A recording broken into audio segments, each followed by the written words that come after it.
Metamucil every day can help. Metamucil fiber powders help promote your daily digestive health using a plant-based fiber called psyllium. The gelling action of this special fiber traps and removes waste, so you can feel lighter and more energetic. Metamucil, promoting digestive health for a better you. Learn more at metamucil.com. These statements have not been evaluated by the Food and Drug Administration. These products are not intended to diagnose, treat, cure, or prevent any disease. The NASCAR season will come to an end in Phoenix, but the championship weekend will last forever. 4 championship races in 3 days, all set against the stunning backdrop of the desert mountains. A Friday doubleheader under the lights, the Xfinity Championship on Saturday, and a Cup Series champion crowned on Sunday. It's a weekend you'll wish would never end. NASCAR Championship Weekend at Phoenix Raceway, November 3rd through the 5th. Get your tickets now at phoenixraceway.com. There's a reason why conventional healthcare is referred to as practicing medicine. Hi, this is Dr. Hannah Lindsay. At the Naturopathic Physicians Group in Scottsdale, our doctors are experts in full spectrum care using a natural approach. I regularly see patients with a variety of acute and chronic health conditions, including many autoimmune and rheumatological diseases. We can restore pain-free joint function and balance immune, digestive, and hormone systems, which often improves both immediate physical symptoms and overall well-being. We emphasize natural and holistic interventions with lifestyle changes and take advantage of the full palette of care options from traditional remedies to modern science. We collaborate with experts in a wide range of health disciplines, including physical therapists and specialist physicians, referring patients as needed to ensure the most effective care possible. So how about a second opinion on your health? You might just end up feeling like yourself again. Call Naturopathic Physicians Group at 480-451-6161. That's 480-451-6161, or go to naturopathicgroup.com. Greg Clark Automotive Specialist, located on the southwest corner of Bethany Home and 19th Avenue, servicing Valley automobiles for 44 years. And we're offering our fall inspection on the belts, water pump, radiator, and hoses. Also, our brake service inspection, recommended every year to prevent repairs and ensure top performance. For guaranteed family touch service, contact us at 602-246-2881. Highly rated by Google. Online at gregclarkautomotive.com. Mention a Fanatic to get 10% off. KQSN Tempe, also transmitting on K25CDP at 99.3 FM, K24EU Fountain Hills at 95.9 FM. 1580 and 99.3 The Fanatic. All right, people, settle down because it's time. Time for what? Showtime. When does it start? Right now. 3, 2, 1. Let's get on with the show. Let's do it.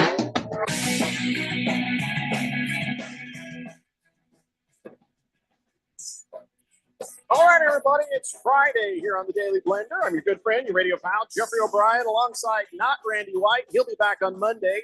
Keon Rose is in the control room. Ralph from Harmon Solar is here with me. And we are out at the Fry's in Litchfield Park. That's right. It's the Race to Vaccinate event by Fry's Food Store, also known as Kroger. And my gosh, you guys got to get down here because the freebies, sheer tonnage of freebies that you can walk away with. It's astounding. But the nice people from Oscar Mayer are here.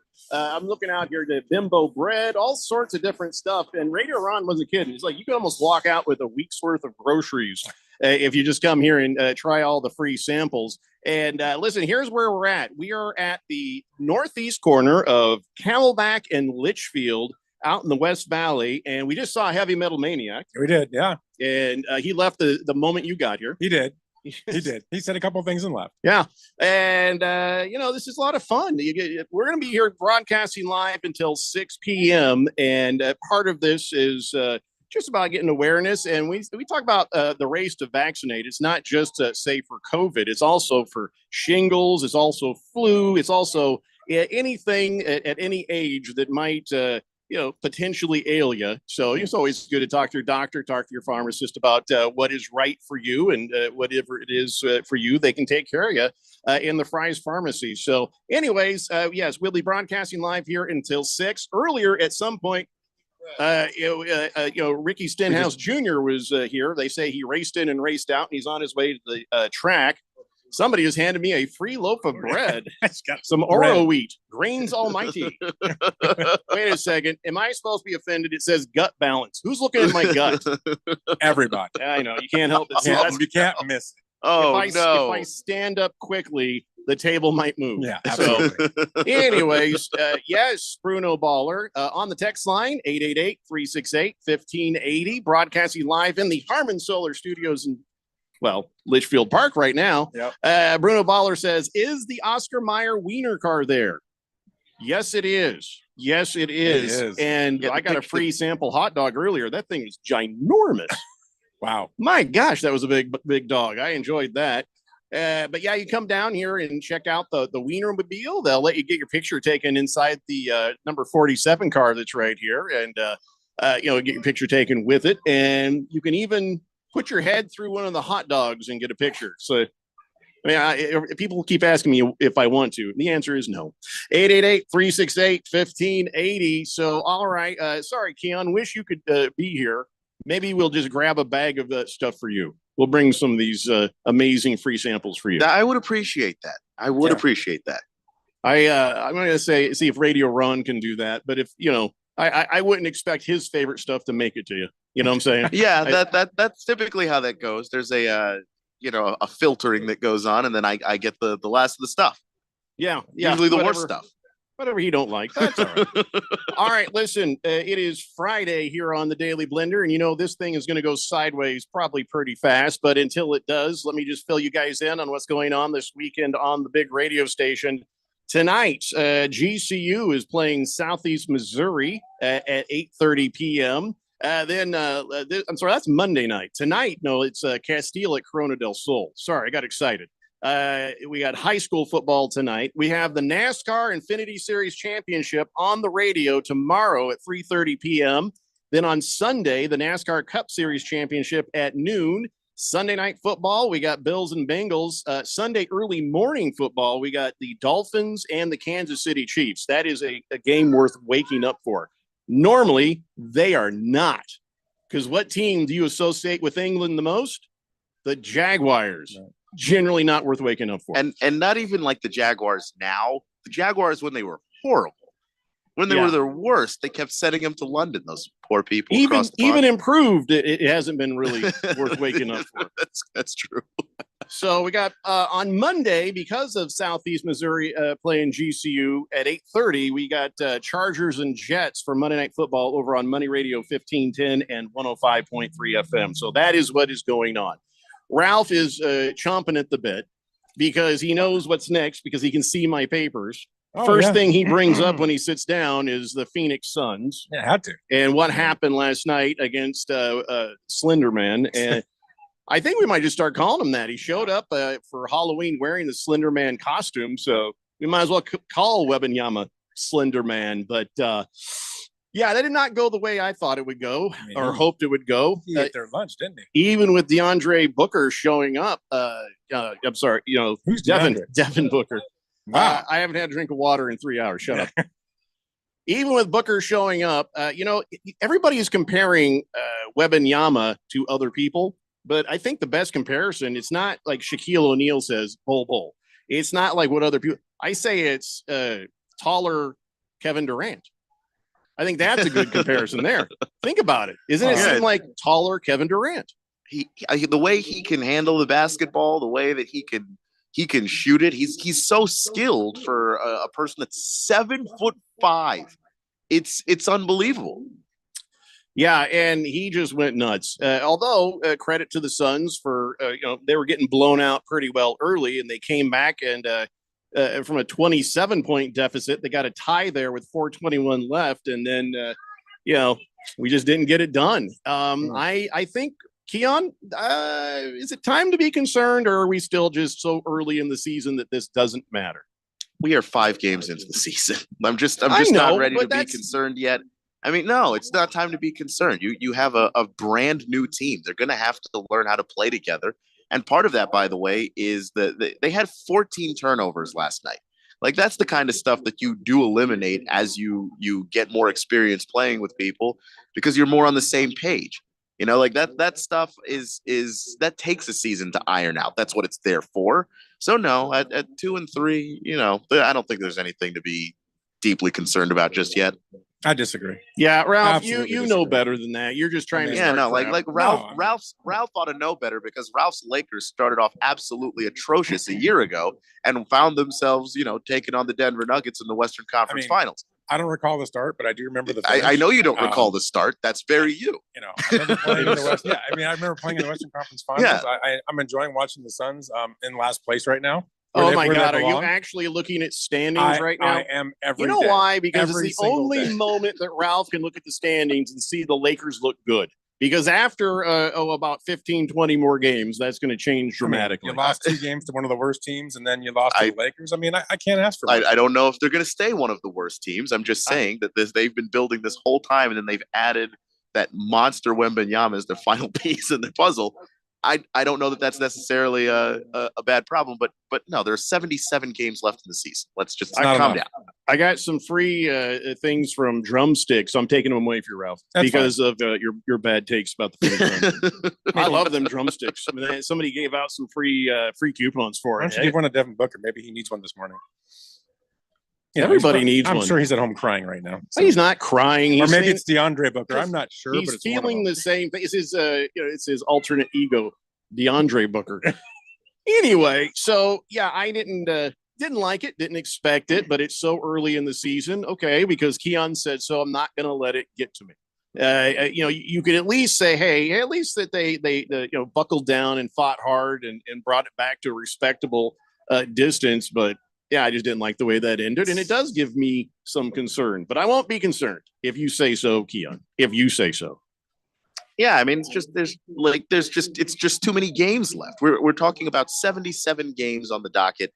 There's no reason to push the panic button. And look, especially when you look at the turnovers, some of them are just miscommunication stuff. That's just, to me, that is not anything to worry about. Now, 20 games from now, if we're still dealing with 14 turnover games and injuries and you're not necessarily seeing the best out of guys like Josh Okogie, because you do need role players to play well on a team like this, that's going to be a problem.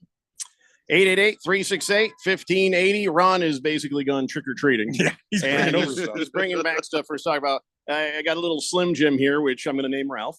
Got some Nature Valley crunchy stuff. What? Oh, Little Bites. Oh, muffins. Little Bites, yeah. Muffins. I thought Ralph's Muffin Top was all the muffin I was going to see, but here we go. All right. Well, we got snacks. We got snacks for days over here. 888-368-1580. Let's go to the text line. Holy crap. I got to catch up here. Mr. Wilbur says, hey, can you ask one of the Fry's employees, let's see, if they have Prince Albert in a can? I'm not going to be a party to your dumb pranks, Mr. Wilbur. You're going to have to do that yourself. Mr. Pringle says, hey, while you guys are close to a grocery store, can you pick up a package of defense for the Suns? I don't think they sell that here. God. Blissful Hayes says the Suns looked old and slow last night. Yes, they do. They don't run plays and they don't run defense. Everybody just relax. Stop it. They don't look old. 11. Yeah, they didn't look old to me. You know what they looked like? They looked like they were playing a guy who was 7'5". That's what they looked like. They looked like, he had 38 and 10. Victor Wembanyama did. At some point, you have to give him some credit for just being enormous and still knowing how to move around. Yeah, let's talk about Slenderman there, Mr. Wembanyama. Let's talk about him for a second. There's been questions like, okay, what is he really going to be in the NBA? Because he was great in college or wherever he was in Europe. And so he shows up here and, kind of quieted down there for a minute in the offseason. Then the season starts up and they're like, well, he just started easing in. And then blammo, all of a sudden, here he is. Now, which is the real Victor Wembanyama? Is it the whammo? Holy crap, here's the new sensation? Or is this just like a really good game? Who is this guy? Do we know who he is yet, Keon? I think we do. And actually, I started to see it before they played the Suns. When they were playing the Rockets, it just seemed like there was no way for any traditional center to figure out what to do. Poor Alperen Şengün with the Rockets was struggling trying to figure out what to do with Victor Wembanyama. And he's just getting more confident. I think that's what's happening here. And he's having more complete games. He's starting to really, feel comfortable shooting threes again, and that's obviously going to add another layer to this because, again, we've just never seen this. Like the sort of mythological guy that Wilt Chamberlain is to a lot of people because we just didn't see him play. That's what this feels like we're watching. Yeah, but so to be fair, he's done it against a bad Sun defensive team. How has he done against the teams outside of the Suns? He's two games against them. He's looked good, which everybody's going to look good against the Suns because they're so bad. You need to knock that crap off because that's not forever. How has he looked against other teams? That question is so weird because they've only played 5 games. Right. So to say that the Suns are so bad when 2 of the losses that the Suns have you don't have from Victor Wembanyama. You don't have to answer the question if you're a lawyer. I'm just saying it's just a weird sample size game, but he's looked good in other games. The first game that he played, he obviously looked bad. He's a rookie, and getting used to playing at NBA tempo is tough, but he's looked good, and every game he just looks a little bit better and a little bit better. And then last night was the dam breaking, basically. We are broadcasting live from the Fry's in Litchfield Park on the corner of Litchfield and Camelback. Big event for Kroger Health.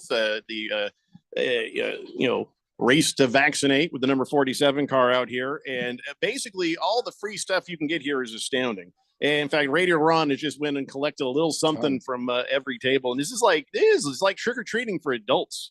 Well, like 5th graders, because there's a lot of great things that are here to eat now. Some Entenmann's, Cheez-Its. Cheez-Its, love the Cheez-Its. There's nothing better than opening up a box of fresh Cheez-Its, is there? You just, that is like one of the best things. And I love the granola bars. What's that? This reminds me of you a little bit. Why does cilantro and lime? It's minute rice. It's minute. Yeah. And this little teeny Slim Jim reminded me of Ralph for obvious reasons. 888-368-1580. Moist one was going to ask Ricky Stenhouse some very inappropriate questions, so I'm not going to share those with you. Fighting Wampa says, hey, who's in first place in the Pacific right now? Fish. A lot of fish in the Pacific. I don't know. I think it's, isn't it Golden State? Is that it? We don't care. It's too early, and Ralph knows it. It's not too early. He just wanted to crap on the Suns. Nope. It's the Warriors. Thank you. Just another face in the crowd says, love the reverb during remotes. I know it can't be eliminated. Probably could, but we don't care. Mr. Pringle says, Suns getting torched by teenagers. It seems to be a theme for this season. You know what? He played games in. He played the one teenager twice. Who's the other one? Oh, and by the way, the generational talent. Are we doing this right now?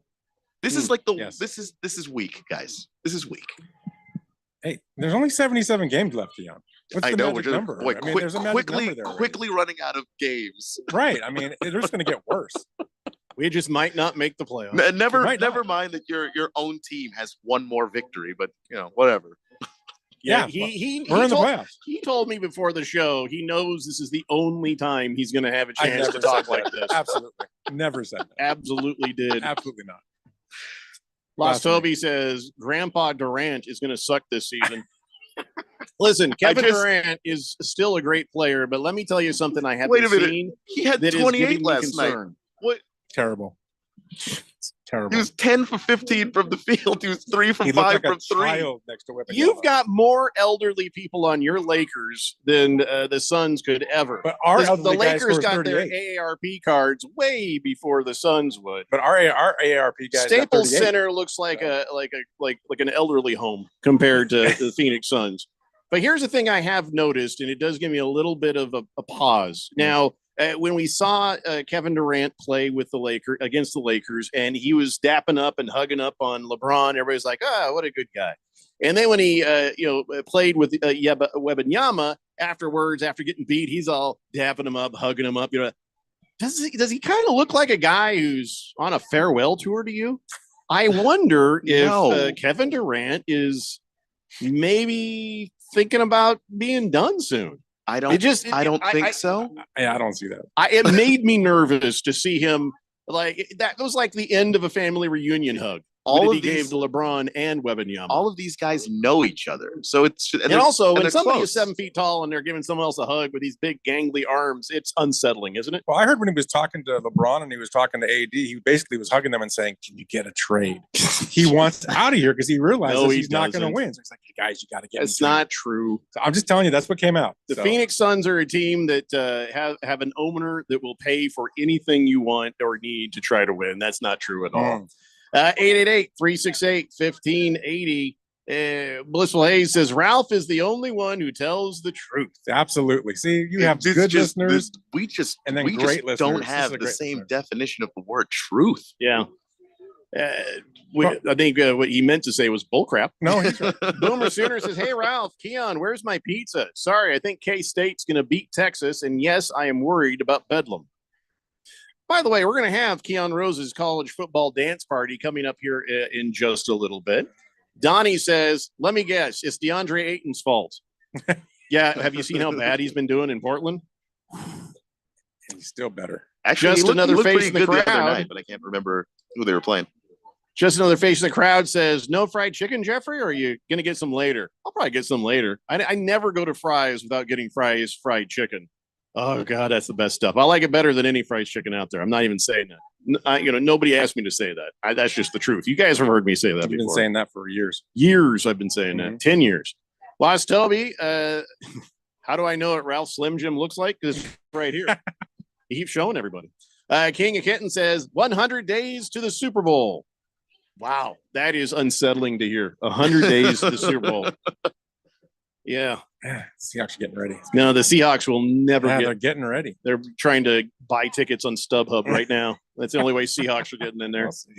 Baker's Cocky Hen says the Suns build a team, spend tons just to have the Spurs take the best big of this century and immediately show the Suns they're still little bro to San Antonio. That hurts. That's not even true. It's true. A lot of truth today. There's no truth. Oh my God. I just these are not the conclusions. I've never had these kinds of conversations at the 5-game mark in a season. I've never. What's even worse is this show is being aired on speakers, and there's people hearing Ralph sit here and lie and lie and lie, and they're all nodding their heads because they're like, "This man is telling the truth." I can't believe someone's actually saying it.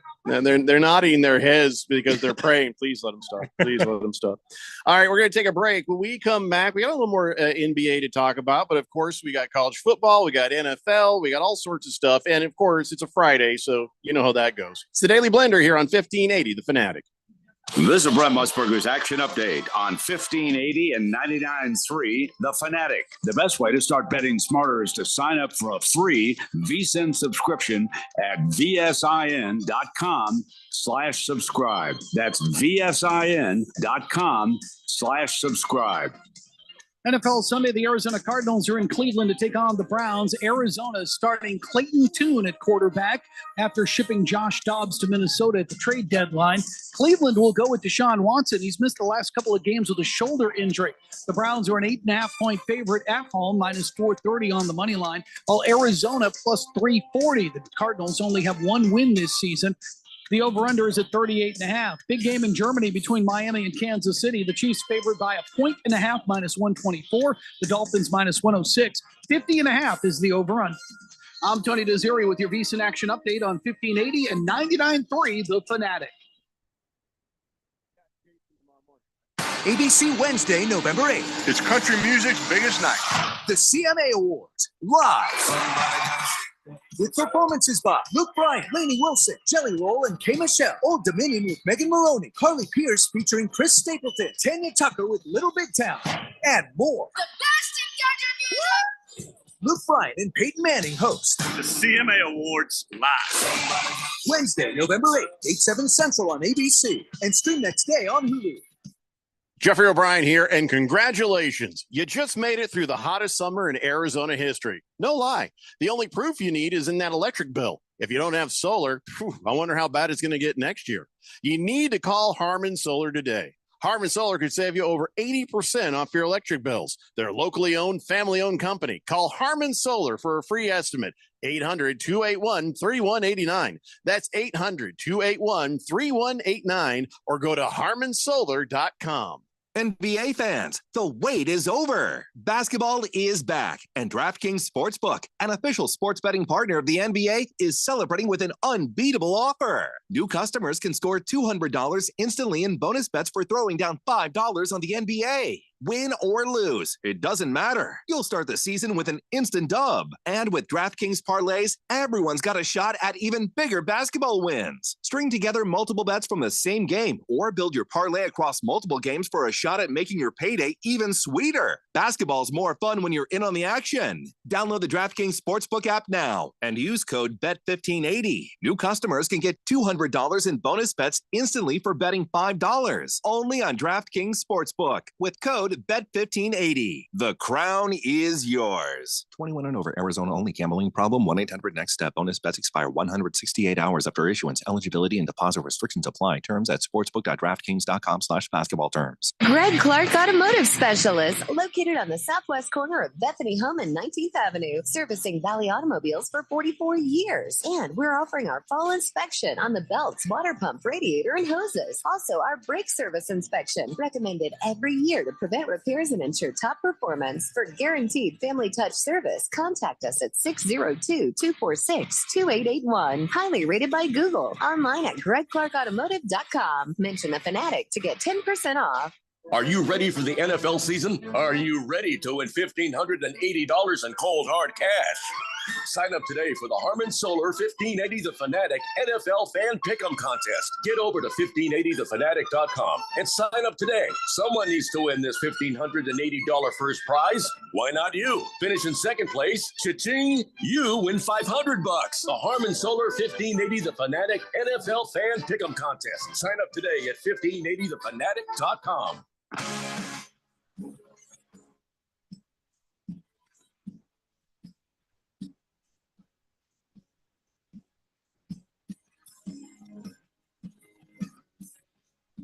It's the Daily Blender here on 1580 The Fanatic, broadcasting from the Fry's food store out at Litchfield in Camelback. We're on the northeast corner, and it's a great event right here. Let me tell you, Race to Vaccinate with the number 47 car, but it's not just that. We got the Oscar Mayer Wienermobile out here and tons of vendors giving away tons of free stuff. You got to come on out here. It's like trick-or-treating for grown-ups. And we also have some Fanatic swag to give away. If you come up and say, hey, I'm so-and-so from the text line, we'll give you a free hat, free t-shirt, that sort of thing. Radio Ron is hanging out, and he'll be happy to help you with that. Ralph from Harmon Solar is here, and he's basically useless. But, we're having a good time and trying to talk sports. I have to caution you, Ralph, you are under oath. So this whole show has been under oath, and it's all been truth. Oh, my gosh. Absolute truth. Best show we've had. Perjury Ralph here. Absolutely not. Best show. Fighting Wampa on the text line says, it's awesome to see the worst place team in California in first place in the Pacific Division. Wait. Golden State? Golden State's not the worst team in California? They probably are. I think it's time for a way too early bet. A way too early bet? What are we betting this time? This is probably foolish of me. Keon, it is. Stop me if it gets too foolish. Okay. I'm counting on you to save me from myself. Okay. I bet that the Golden State Warriors will have a better record than the Los Angeles Lakers. No way. I don't see that. Keon, do I need to finagle my way out of this, or do you think that's a good bet? Man, that's going to be close. If Trump becomes president. There, I just added the rest of the bet. So that just saved me. I think that just saved my ass. Except that the season won't be over. Will be over before Trump becomes president, right? The election's not till next November. Yeah. So that'd be the next season. See, I win. So pay up. I don't know. We didn't have terms or anything.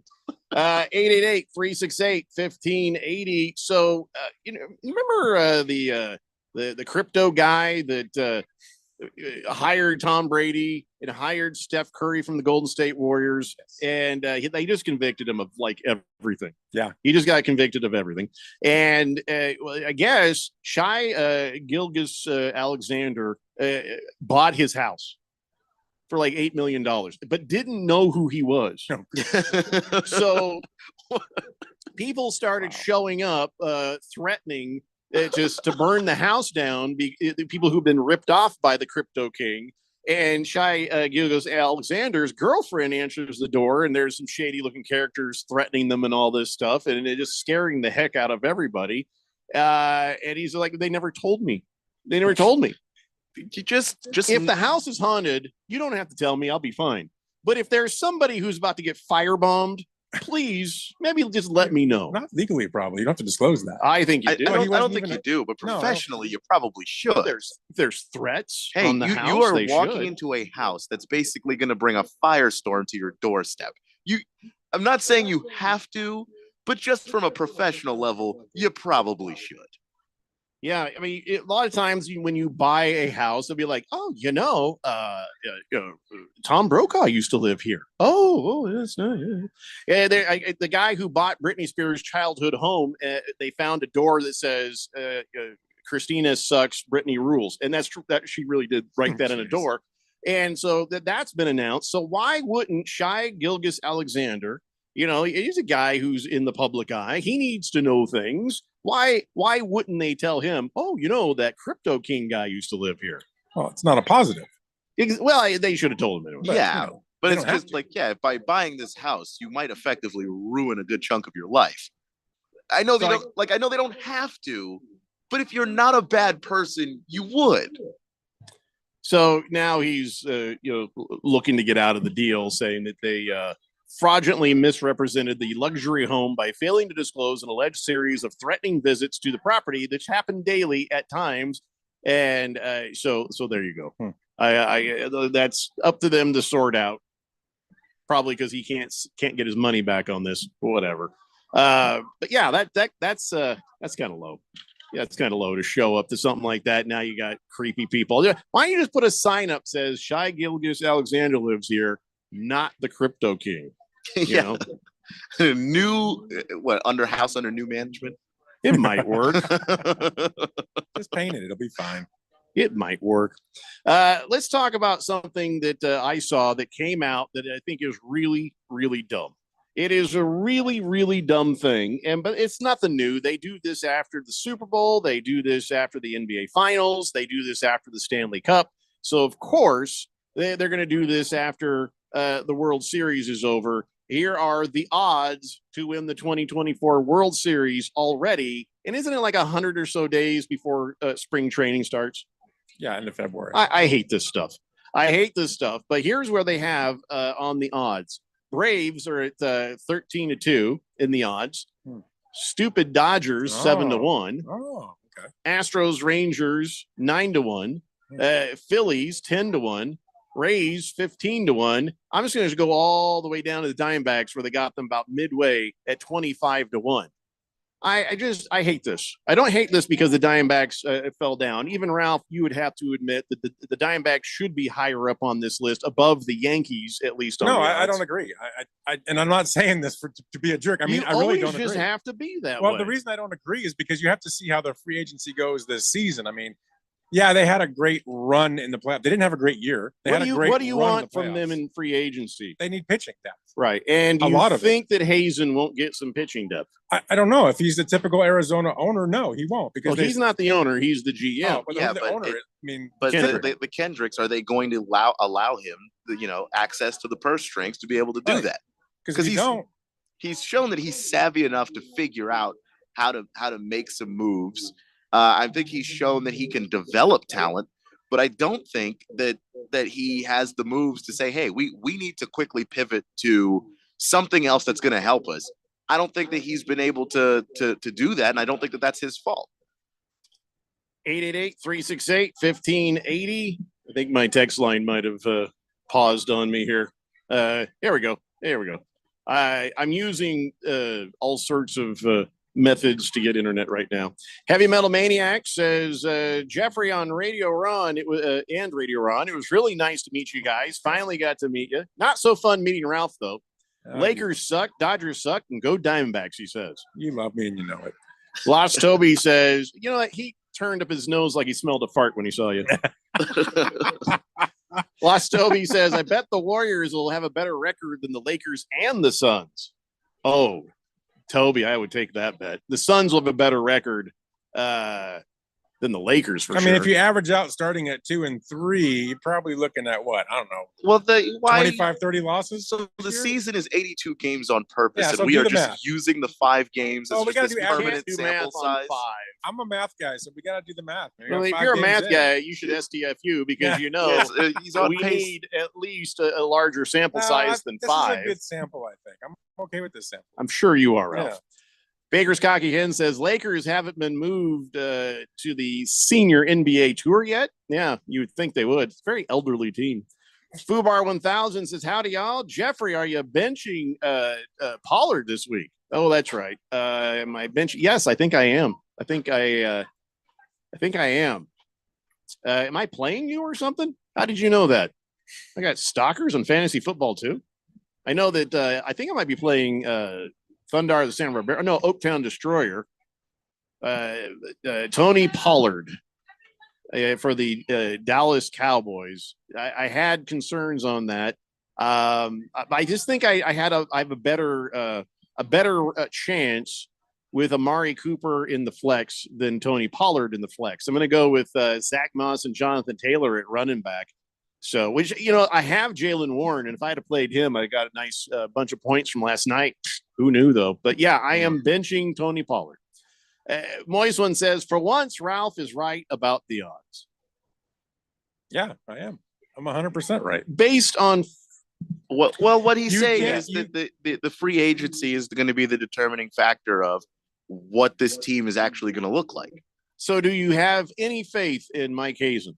It's not about Mike Hazen. It's about how much money is Mike Hazen allowed to spend. Right, exactly. And the buck stops there, though. It's his job to get Kendrick to open up the checkbook and start writing. And, Kendrick may look at it and say, hey, we made it to a World Series. Right. We don't have to do anything. You just keep doing your magic. Look at the money. Look at the money. He just walks away. How much money did he just make on this thing? Think about all the playoff games. So the whole you got to spend money to make money thing has been very lost on Kendrick. Look, all I'm saying, I mean, like people sometimes they come across stuff and they learn the exact wrong lesson. Like for whether or not you watched it is not important. But the Barbie movie made a bunch of money, and the what they thought was, you know what? Let's start the Mattel cinematic universe. We'll do a Hot Wheels movie, and that's not the lesson to learn from that. People do not want to watch every toy as a movie. That's not the lesson to learn there. And so I don't think that the Kendricks are going to learn the right lesson. I think they're going to learn, we got to a World Series on the cheap. Let's keep trying to go to a World Series on the cheap as opposed to letting Mike Hazen spend money. I agree. If we can do this, we can do that. It's like, no, you can't. This was a special fluke of a season for the Arizona Diamondbacks. All the right people became hot at the right times. All the youngins started to show star-like qualities, and that you can't just will that into being every time. There's a combination of talent of Hazen and then just the talent presenting itself where maybe you didn't see it coming. Everybody was surprised at how well the Arizona Diamondbacks did and where they just kind of came out of nowhere. Nobody expected them to be where they were in the World Series. And the same kind of went for the Rangers. But for us, you can't just expect that to organically happen every year. Well, you used the right word. You said fluke. And these odds are based on basically how these teams look on paper. Yeah. And on paper, the Diamondbacks are about middle of the group. That's where they belong. I feel like they should just be a little higher. I'm not saying up there in the top 5, but at least in the top 10. I think being down there around where they are at 15 is I think it fits. Too low. No, I think it's right. Of course you do, right? Well, no, I really do. I think it's right based on their roster, and now we have to see what they do in free agency. So we'll see. Yeah, I guess we will see. And so I guess whatever Hazen is able to do or not do, I guess we're not blaming Hazen then. Right. Because we're blaming the guy who will or will not pay. So good luck, Hazen. We're all rooting for you. 888-368-1580. Moist One says, hey, Diamondbacks still own the Dodgers, Ralph. That is actually very true. Actually, we own your pool. So yeah, you twigged in it. We bleached it, and that's never happening again. Never coming out. There's a Dodger. There's a stank Dodger ring around the pool at Chase Field. It's in the pipes. Mr. Pringle says, that's why we can't turn the jacuzzi on anymore. If you rent that pool, you're crazy. Enjoy the HPV, everybody. Mr. Pringle says, I wouldn't worry about Dimebag spending a bunch of coin on players. The Suns have done this. and they suck. Here, 5 games. I agree. 5 It's like you games. You're just all did, wrong. like if I'll fight every one of you. look, if things still look like if it's the same, winning percentage in 25 games, okay, fine. Like I still think even that's premature, but okay. But 5 can't be serious with 5. Taco Kenny says, I love all this Laker talk. Just shows you how much in the closet fans they have. Go Lakers. Suns still have donuts. What does that mean? Suns still have donuts? I don't know. He meant to say it, and he actually gave me a donut emoji to make the point, so it wasn't a typo. I don't know what that means, I'm Taco pretty sure Kenny. he means like 0 rings. Oh, well, there you go. A donut. That'd be my guess. That was dumb. You want to borrow one of ours for a week just to look at it? Lost Toby says, save me a hat. I'm in Cincinnati right now. I don't think you're going to make it in time, Toby. Prison Wallet says, I, for one, appreciate the level grounded truth that Ralph brings to the show. It's a perspective and reality very rarely witnessed on 1580. It's just so many great people. listeners texting in. It's like a handful of Lakers. No, this people. is great. This is Just truth. This overreacting to 5 games. No. Talk about Grow a up. small sample size. Absolutely not. This is a 5 perfect sample games. size. It literally can't be. That's just not how basketball works. All right, I mean, Moist one says, here's some truth. Ralph was the one breaking into Puig's house and sniffing his underwear. How's that for some truth? See, he went off the rails right there. All right, we got to take a break. When we come back, I'll have your man of the day. We got college football in the way, and of course, a metric load of NFL football. It's the Daily Blender here on 1580, The Fanatic. Hi, folks. Robert Quigley here, America's Independent, Washington, D.C. We're on the road to the White House. Today, we're going to talk about Quigley Care. We're going to divide the entire healthcare system into 2 categories. Primary care, which is going to be free, will include things like the initial checkup, the testing, the analysis to figure out what's wrong with you. Routine diabetic care, for example, will be included in that category. Everything else that we currently have will be lumped into the secondary healthcare system. That will include things like end-of-life care, midlife accidents, midlife illnesses, etc. We are putting the focus on preventive health care. We're going to lower the cost all across the system. We're going to increase the number of doctors by 10-fold, as well as nurses. We have medical deserts everywhere, folks. We're going to control drug prices with a basket of similarly priced drugs across the 10 top economies. Go to my website, robertquigleyforpresident.com. Donate what you can. Together, we make America work for everybody. Paid for and approved by Robert Quigley for president. Hi, this is Scott Trout of Cordell & Cordell. If you're a dad who is facing divorce, there are extra layers of stress that may include stereotypes and assumptions. No 2 situations are the same. Our legal experience and dedication prepare us for whatever legal challenges we face together. You need a partner you can count on. For more than 30 years, Cordell & Cordell has represented men in divorce. Schedule an appointment with one of Cordell & Cordell's Phoenix area attorneys. Scott Trout, licensed in Missouri, Illinois, and Georgia only. CordellCordell.com. If you are an IT professional looking for an opportunity with great benefits, the freedom to creatively solve problems in a career with great growth potential and a team environment, look no further than Affinity Technology. Serving the Valley since 1992, Affinity Technology is looking for a level 1 tech to develop and deliver excellent solutions and outstanding customer service. Visit atechaz.com/jobs and get started with your future today. That's atechaz.com/jobs.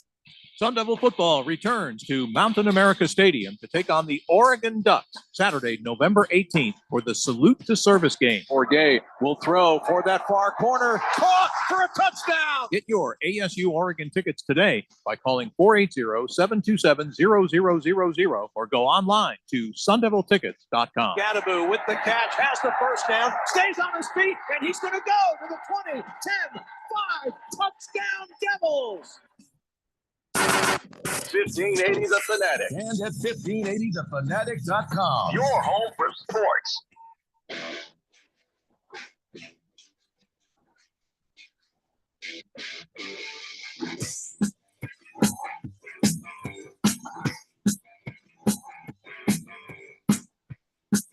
It's the Daily Blender here on 1580 The Fanatic. We got to talk about Thursday Night Football. Yeah, I know. Much to talk about. Yeah, well, it was interesting for a couple of reasons because Tiny Hands Pickett versus Will Levis. And if Will Levis actually ends up as advertised and he doesn't get a Levi's commercial, then somebody is doing something horribly wrong. But, it was nice to actually see Will Levis. He did lose the game, but he seemed like he kind of had his crap together. He seemed like, at first he seemed nervous and he made some mistakes. Yeah. And then after that, you see when he settled in, it seemed like he was doing all right. But, they had a scare last night. Treylon Burks got carted off the field after a pass on 4th down. And I don't know if they know for sure what the actual issue was. What was the final word? But they were worried about whether he could move his fingers and his feet. So it was a neck thing or was it a back thing? But that was kind of scary. But they say he's going to be fine. But the game itself was kind of a basket full of ugly, wasn't it? Just kind of an uninspired basket full of ugly, which I think we kind of saw coming. It looked like an ugly matchup, and it was. I do like Levis, though. I told you that. I mean, I think he's going to be good. I think he's got a shot at being a good one.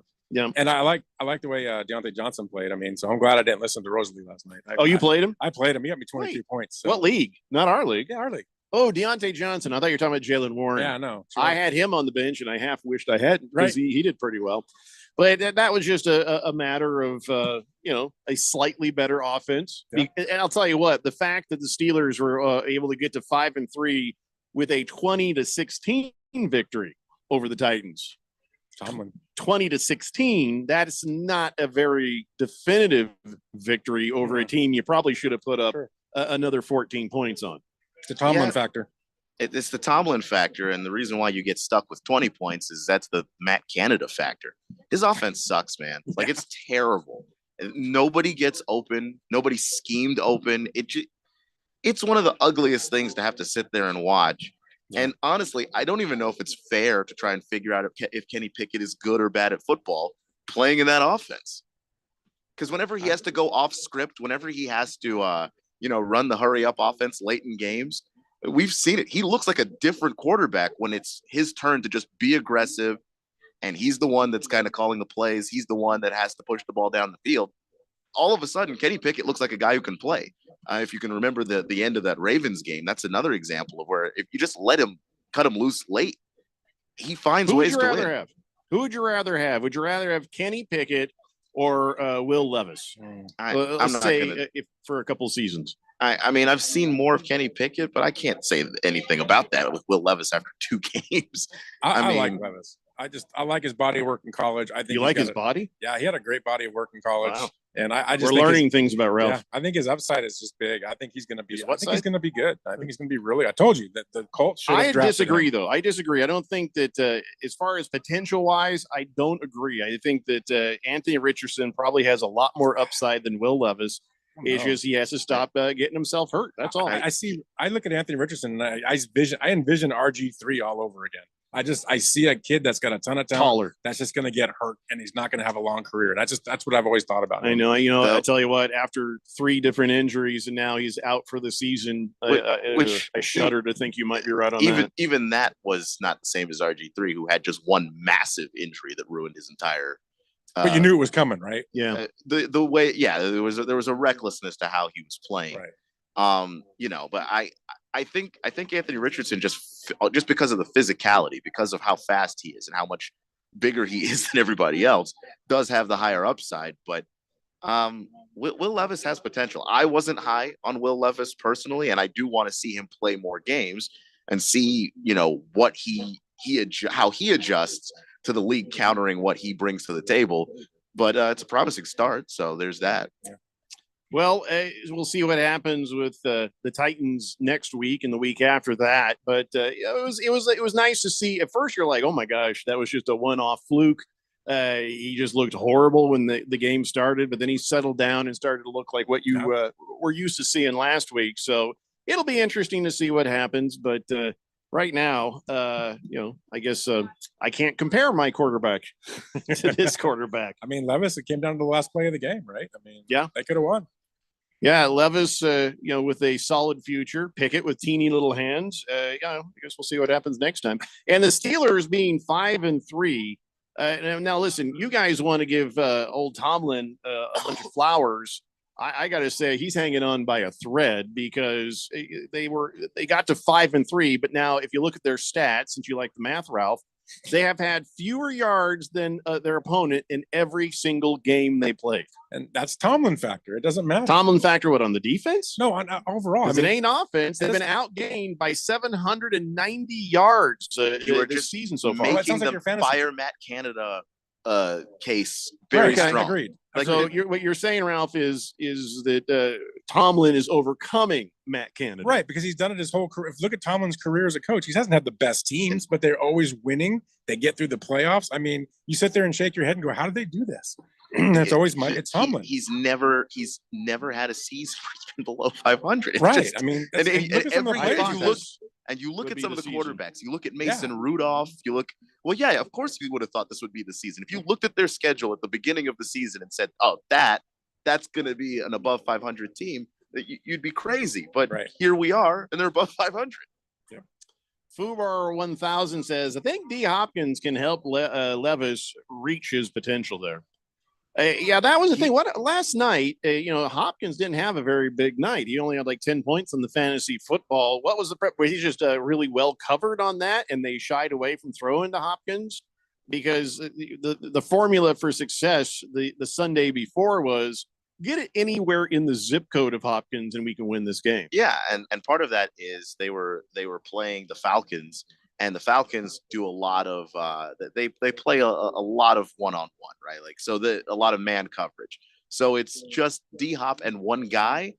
That's a mistake. That he's going to beat that guy, and he beat that one guy in a variety of different ways. Poor Robert Alford got his ankles broken and just got physically moved away from the football.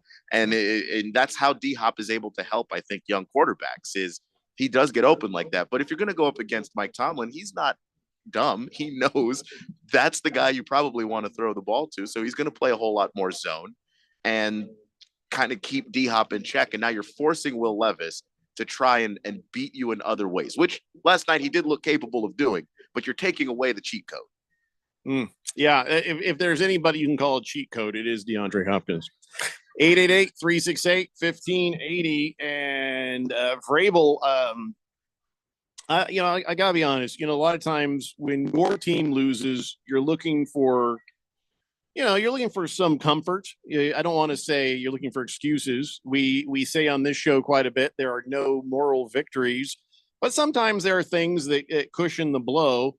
And you want a coach that's tough. You want a coach, and I've always liked Mike Vrabel. And Mike Vrabel, he had this comment. He said, "You don't lose it late. It's always other things that go into it." And that is so true because we end up focusing on that one bad call at the end of the game or that one play that guy dropped or this guy intercepted or this happened or that. It doesn't always boil down to that last play. You don't lose it late. There's always other things that go into it. Opportunities missed or their ability to make a play when they needed to. And that's a fantastic point and something to always remember. Just because the kicker misses that field goal, it's not on him. You should have been up. You should have had more points to begin with. You shouldn't be waiting until there's 30 seconds left in the game to win the game.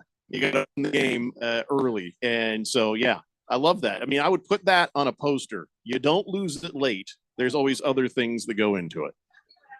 And I think that's the best way of looking at it. It's a complete game. And yeah, you can lose a game on a missed catch or a fumbled ball in the first quarter that will cost you later in the fourth. So Baker's Cocky Hens has some thoughts. He says, Najee Harris having stone hands doesn't help.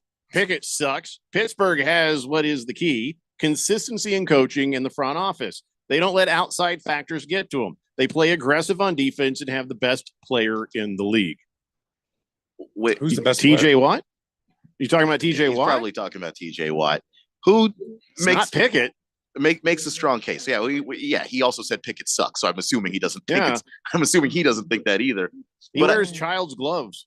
But the thing is, I know they don't let outside noise influence things. Please let the outside noise of people asking you to fire Matt Canada influence something, because you're just holding this whole offense back. At no point does this offense look like a modern NFL offense, and I don't get it, because that's what they hired him to do. Tomlin doesn't seem like the guy who would put up with crap for long, and yet he's put up with Matt Canada for a minute. He's got to be on the verge. I think they are on the verge because they're like, all right, listen here, pal. No more calling the plays from a booth upstairs. You got to come down to the field. And so that shows you that they're looking for some sort of a change with him. And then at least afterwards, when they fire him, they can say, hey, listen, we tried, but you got to go. But I don't even know why they would put up and do that. Tomlin seems like a pretty serious guy when it comes to the game of football. He is, but he's also not somebody that makes rash decisions. He doesn't, it's not like he wakes up one morning and goes, you know what, this guy stinks, he's getting fired. It's you kind of have to prove to him that there's nothing else that can work, and then he gives up on you.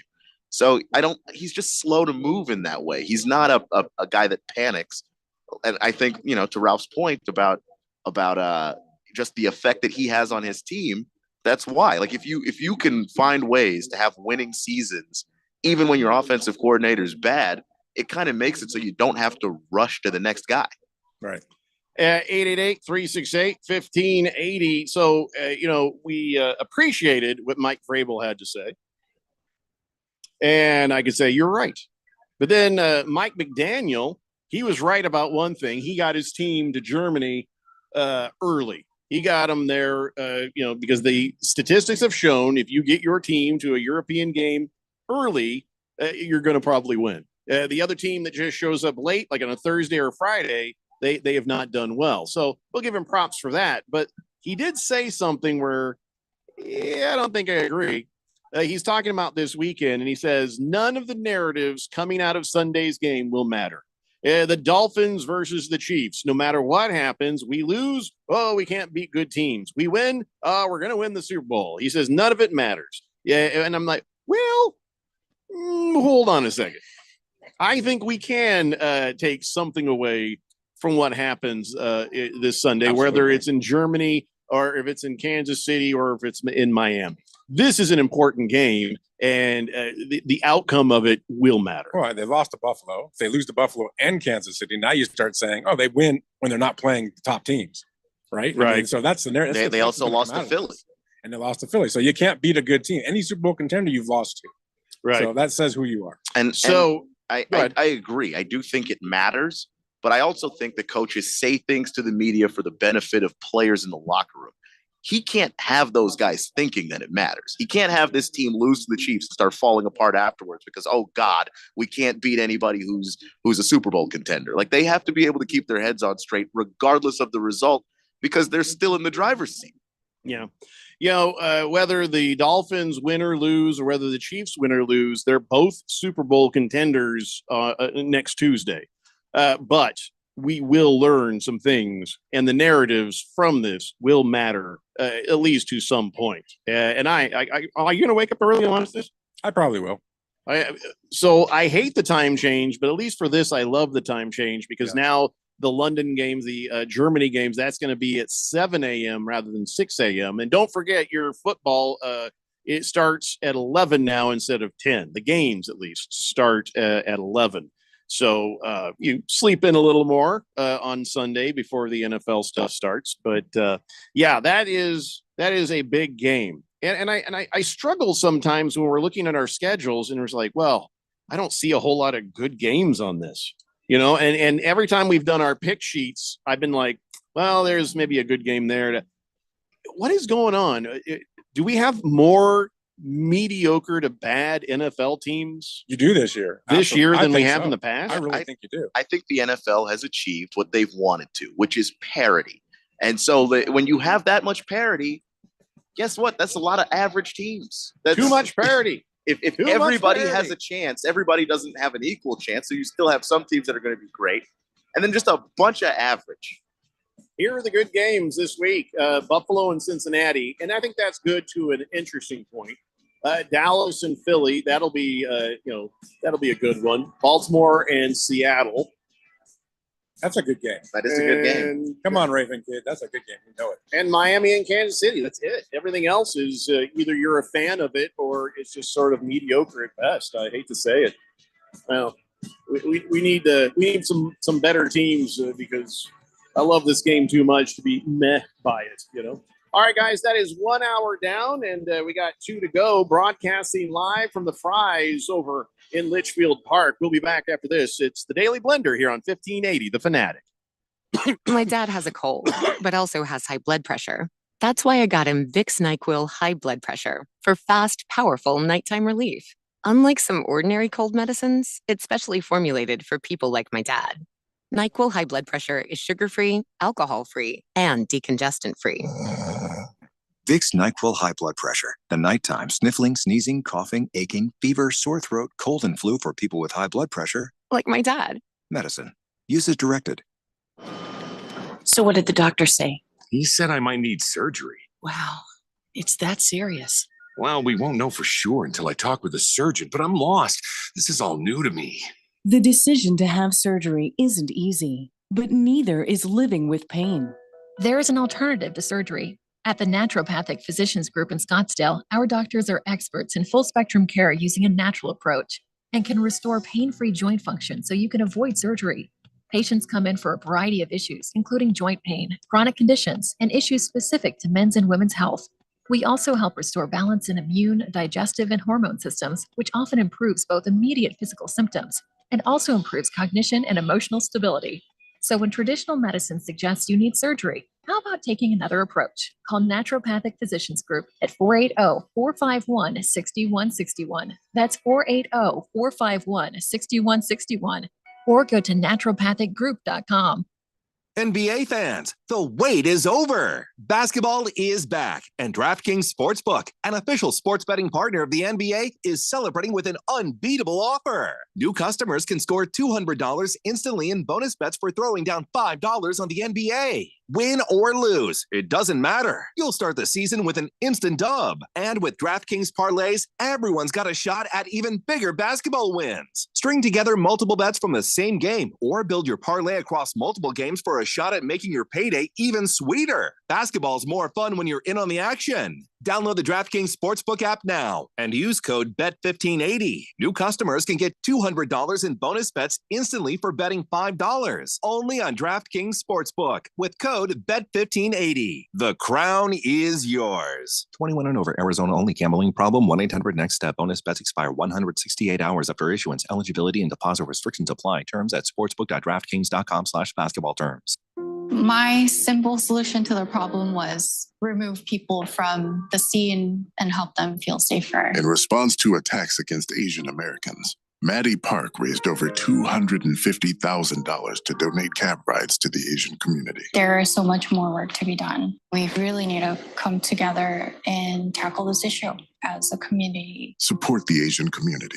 Learn how at lovehasnolabels.com. Brought to you by Love Has No Labels and the Ad Council. KQFN Tempe. Also transmitting on K25CD Phoenix at 99.3 FM and K24EU Fountain Hills at 95.9 FM.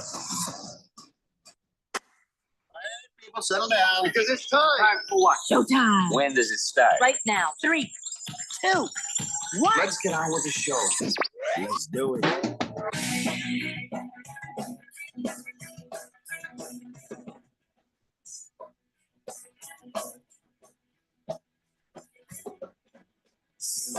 All right, everybody, it's 4 o'clock here on the Daily Blender. And your good friend, your radio pal, Jeffrey O'Brien, not alongside Randy White. He'll be back on Monday, but we got Keon Rose in the control room. Ralph from Harmon Solar is with us, and we are out at the Fry's food store over here at Litchfield Park.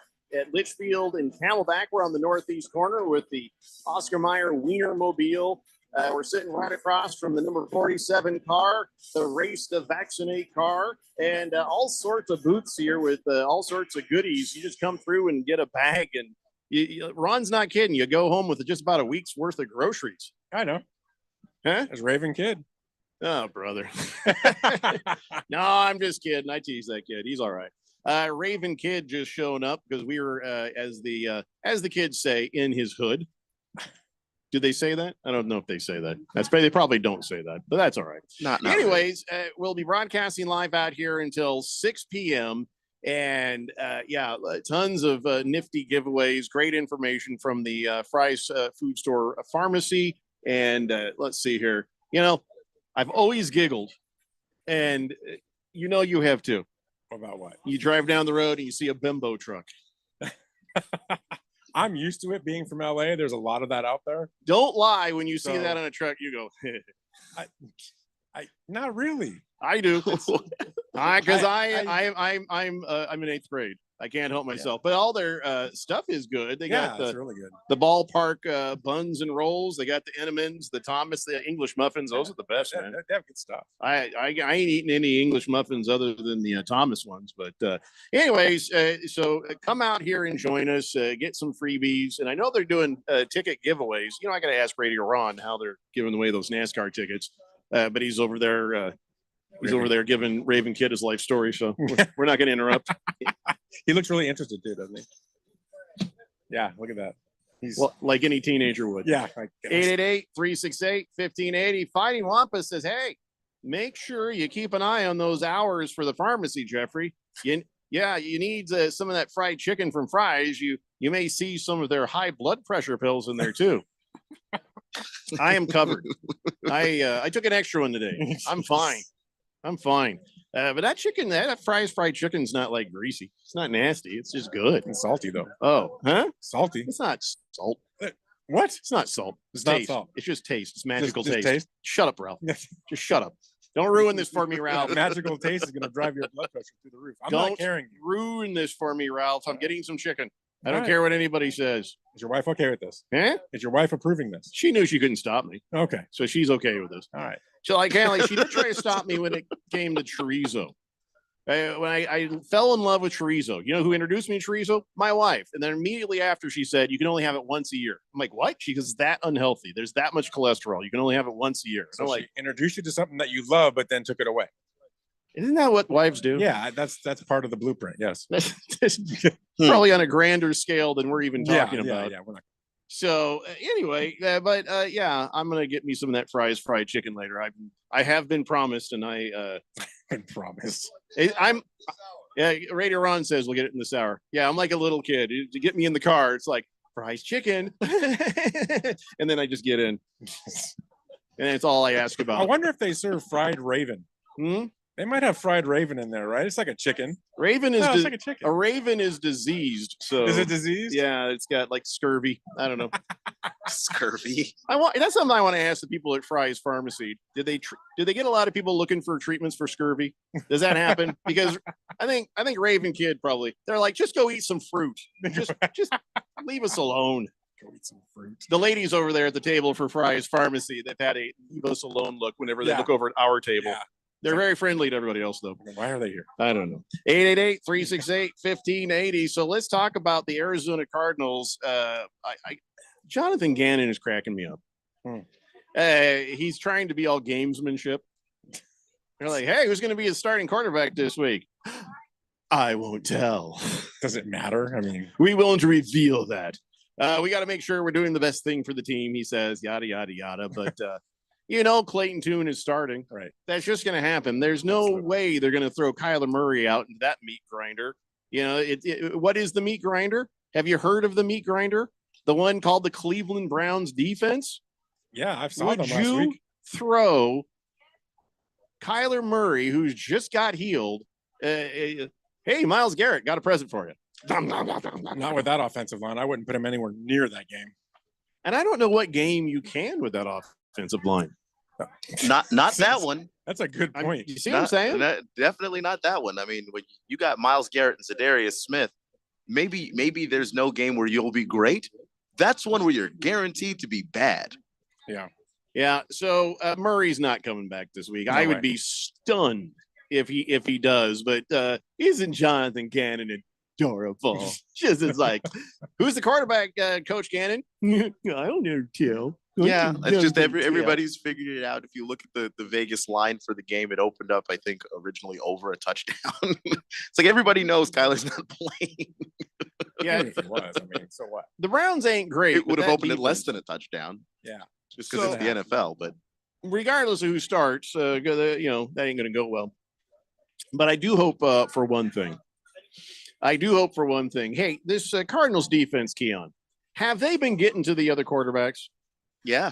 Have they been getting in some sacks and getting in there? Because Deshaun Watson is starting, and I'd like to see him get obliterated.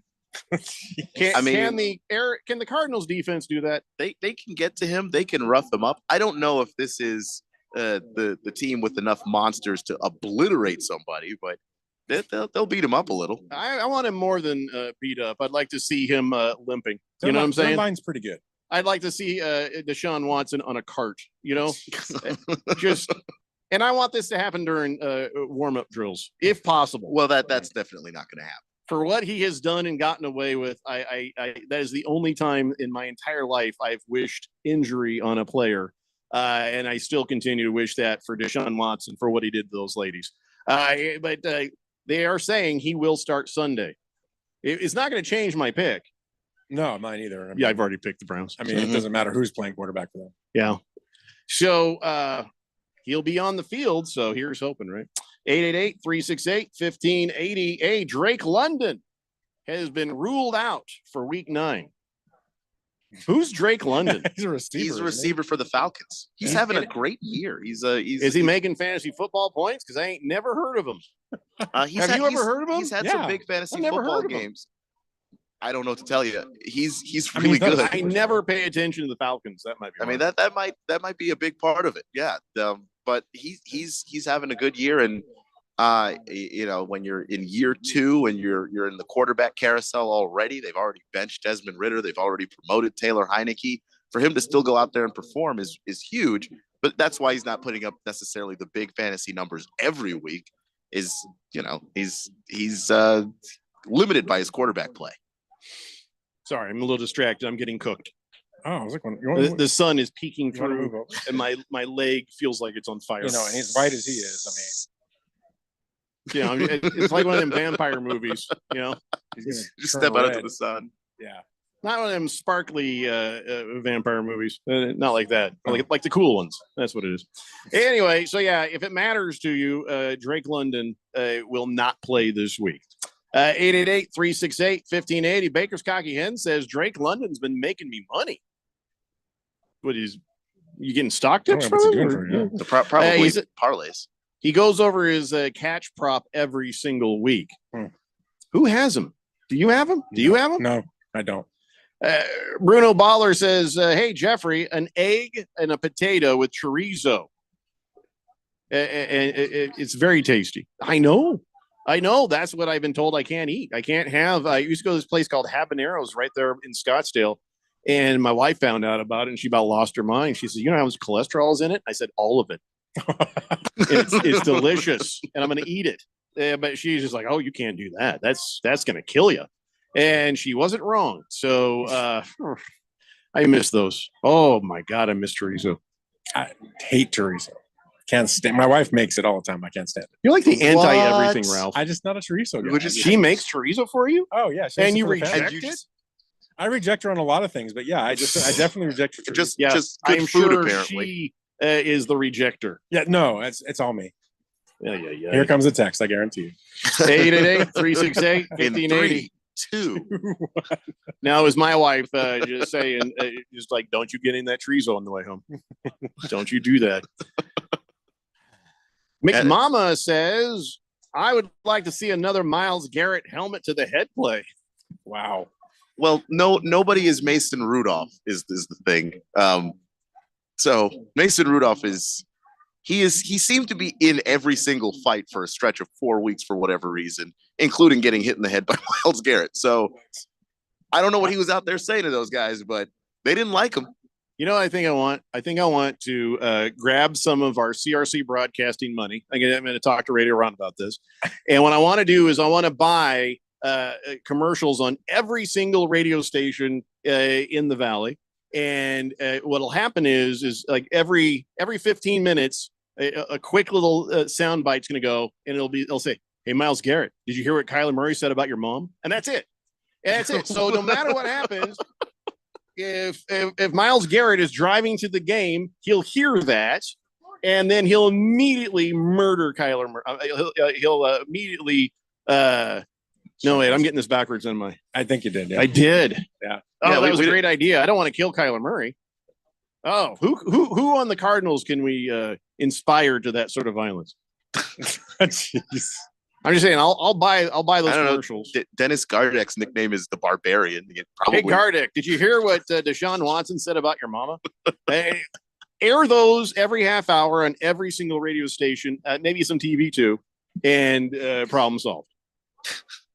Radio Ron got up and left as soon as you said that, so he might be going to buy it right now. No, he's going to make sure he locks down the account so I can't do it. He's no dummy. He knows when I get an idea in my head. Yeah. Yeah. All right. Well, McMama, Myles Garrett helmet to the head play. No, not on the Cardinals. We want that on the quarterback, unless you can convince Myles Garrett in a practice or something. All right. Let's see. Mr. Wilbur says, "Damn it, Jeffrey. We got another cleanup back in poultry area. Somebody dropped a wait a second. You don't work here." I'm not reading that. Dodger Danny says he's heading to a memorial service, or else he'd come over and join us. He's a chaplain. Oh. Every time Dodger Danny texts in, he says he's on his way to a memorial service, and I feel like I have to say, well, he's a chaplain. He doesn't have people in his life dying constantly. Let's say he must know a lot of people. That'd be like, wow, he must be very old. Kyle G says Canada is the Steelers, Josh McDaniels. Except Josh McDaniels, when he was an offensive coordinator, wasn't that bad. But yeah, he is. Well, how do you know for sure? The reason I say that is, how do you know for sure Josh McDaniels wasn't bad? It's the same issue that people want to give to Bill Belichick. They had Tom Brady making them look good. Anybody has Tom Brady is going to look like a great offensive coordinator. I mean, sure, but I'm not. Okay, so let's go to Mac Jones. First year of Mac Jones, you've got Josh McDaniels. Next year of Mac Jones, he takes a gigantic step backwards. And part of that is, okay, not only do you not have an offensive coordinator calling the plays, you have a defensive coordinator and a special teams coach for some reason. But yeah, he took a giant step backwards without Josh McDaniels. I do think Josh McDaniels knows offense and knows how to scheme. It's all of the other parts being a head coach he can't do. Well, I can't stand Josh McDaniels, but I have no opinion on Canada, except for his name. He's not a bad guy. He's just bad, being an offensive coordinator in the NFL. He should go back to college. Well, see, where any of his stuff worked last. Todd Bowles is a great guy, but should not be a head coach. No, he should not be a head coach. Big George is on the text line. Says, "Hello, gentlemen. Happy Friday." And I had this thing with George. You know how many times George texts in on a show? Probably breaks world records. And so what's happened is the database in our text line, whenever he texts in, it gives me the thinky wheel for about 20 seconds before I can even see what he says. I actually had to call the company and say, "Hey, can we do something about this?" I'd like do a bulk erase. And they're like, "No, you'll have to sit there and just delete." Oh my gosh. We don't have time for that. So everything we do with Big George is going to be on a delay for a minute. You know, you can fix that. And also just block him. Block Big George. Yeah. Well, Big George. Right. No, you just block him. It's good. Well, he could just get a new phone line. He could. I mean, I don't know that he would, but if you just block him, I mean, it's one less thing we have to listen to. Big George he's an OG. Yeah, well, he's a made man. Yeah, well, even made men get killed. He's 7 feet tall. He's our tallest listener. That just means he falls down harder. I mean, that's fine. Oh, he's going to squish you like a bug. You're only that brave because he's in San Diego right now. That's probably true. Hey, he says, "Hey, my wife's water broke early this morning. We're currently at the hospital. Looks like we're going to be having a baby tonight." Oh. No, there ain't no we, George. She's having the baby. You're just doing your best not to get punched. Congratulations. Hope everything turns out nice for you. Wow. George is having another giant baby. His wife is having another giant baby. Oh, my God. Did you see the last one's huge, too? I did. That baby, he's like, "Look, it's my 6-month-old baby." And like, why does he have a mustache? Oh, my God.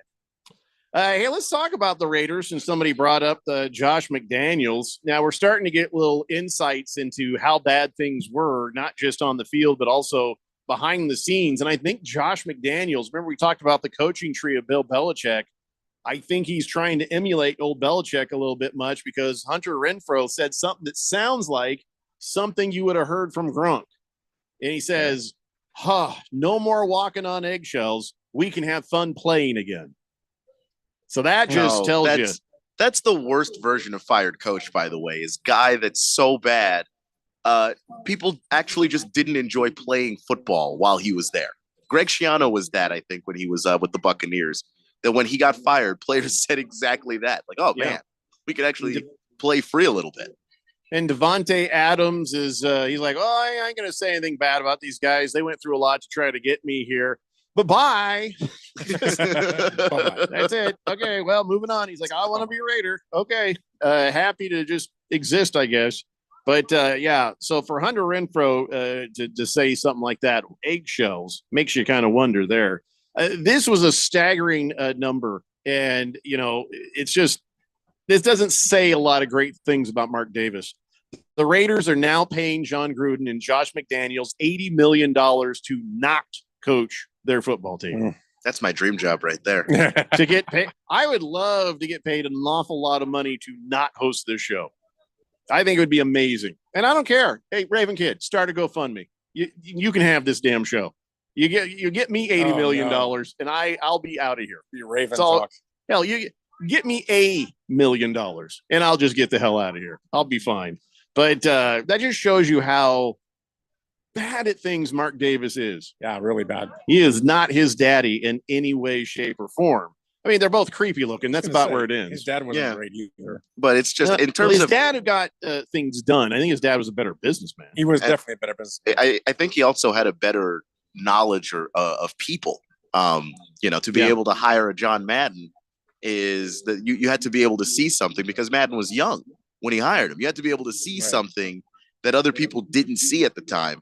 Whereas, you know, his son is hiring guys and having to fire them in the middle of their coaching tenure for various reasons, because he just doesn't have great judgment in people.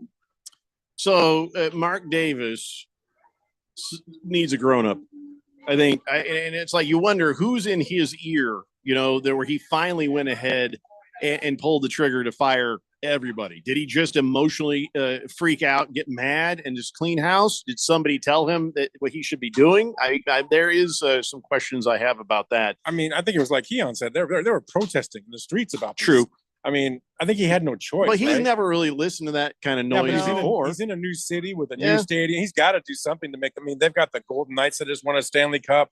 They've got this championship thing going on, and you can't have a bad football team there. You just can't. But paying these people $80 million to not exist. Okay, now you got two contracts like that. Hey, maybe not such long-term contracts next time. Yeah. Maybe start small, build up. You know, and it's just like Raven Kid. It's like, I'm sure his parents would love to get him out of the house, to the point where they're thinking of paying him child support to leave. Just here's some money. Just get the hell out. That crafts / workout room. It ain't gonna create itself, kid. You got to go. It's time to go. Yeah. Well, I have think they offered you that? No, not yet. Okay. Not yet. I read that ESPN article on all the things that kind of led up to Josh McDaniels being fired, and I think it was Mark Davis is very involved in that organization, and so he saw the way things were going. He saw that the offense wasn't going in a way that was particularly productive. He saw a bunch of things that he didn't like in terms of how players were being treated, especially stars. And that to him was not how he wanted his organization run. So he fired the guy that he paid to run it. Wow. Yeah. What a mess. Listen, let's talk a little more about the Raiders when we get back. We've got tons of NFL to talk about. We also have Keon Rose's college football dance party coming. Big George is a little hurt, Ralph. Is he hurt? He says, wow, Ralph, that was harsh. We were going to name our baby after you. Well, that'd be a mistake. But after hearing that criticism, I think we'll go with a more traditional name. Yeah, like Jeffrey. How about that, Big George? Have you considered Jeffrey as a fine name for a baby? No. Stay away from Jeffrey, too. Ralph is not a great name either. I'm not going to be the first. Wait, don't crap on my name. Well, I have to. It's not as good. It's not there. Trust me, Jeffries have done great things, George. That's all I'm saying. All right, we got to take a break. We'll be back. More of the Daily Blender after this here on 1580 The Fanatic. ABC Wednesday, November 8th. It's country music's biggest night. The CMA Awards, live. With performances by Luke Bryan, Lainey Wilson, Jelly Roll, and K. Michelle. Old Dominion with Megan Maroney, Carly Pierce featuring Chris Stapleton, Tanya Tucker with Little Big Town, and more. The best in Luke Bryan and Peyton Manning host the CMA Awards live. Wednesday, November 8th, 8/7 Central on ABC, and stream next day on Hulu. Hey, Jeffrey O'Brien here. And listen, a lot of us play fantasy football this time of year, and it's fun. But what you should be playing is fantasy electric bills. What's that? It's where you get with Harman Solar, and they save you over 80% off your electric bill every month. Then, each time you open up that bill, you're going to feel like you just won a championship. Call Harman Solar today. Get a free estimate. 800-281-3189. That's 800-281-3189, or go to harmansolar.com. When it comes to covering the high school sports scene in Arizona, AZ Preps 365 has all the answers. Every Saturday morning from 8 until 10, they break down games, interview the newsmakers, talk with coaches from around the state, and stay up to date with what's happening with prep athletes and breaking news from the Arizona prep scene. It's AZ Preps 365, 8 till 10 Saturday mornings on 1580 and 99.3 The Fanatic, and always on at 1580thefanatic.com. NBA fans, the wait is over. Basketball is back, and DraftKings Sportsbook, an official sports betting partner of the NBA, is celebrating with an unbeatable offer. New customers can score $200 instantly in bonus bets for throwing down $5 on the NBA. Win or lose, it doesn't matter. You'll start the season with an instant dub. And with DraftKings parlays, everyone's got a shot at even bigger basketball wins. String together multiple bets from the same game, or build your parlay across multiple games for a shot at making your payday even sweeter. Basketball's more fun when you're in on the action. Download the DraftKings Sportsbook app now and use code BET1580. New customers can get $200 in bonus bets instantly for betting $5. Only on DraftKings Sportsbook with code BET1580. The crown is yours. 21 and over, Arizona only. Gambling problem? 1-800-NEXT-STEP. Bonus bets expire 168 hours after issuance. Eligibility and deposit restrictions apply. Terms at sportsbook.draftkings.com/basketball terms. Grand Canyon University basketball is back for another exciting season. After advancing to March Madness in 2 of his 3 seasons as the head coach, Bryce Drew brings a team to the court this season, picked to win the conference once again, and led by first-team All-WAC selection Gabe McLaughlin and WAC preseason Player of the Year Ray Harrison. Check out the schedule at gculopes.com to find matchups with San Francisco, DePaul, Liberty, and last year's national championship runner-up, the San Diego State Aztecs. Join me, Michael Potter, and Lopes insider Paul Coro all season long right here on The Fanatic, the home of Lopes basketball.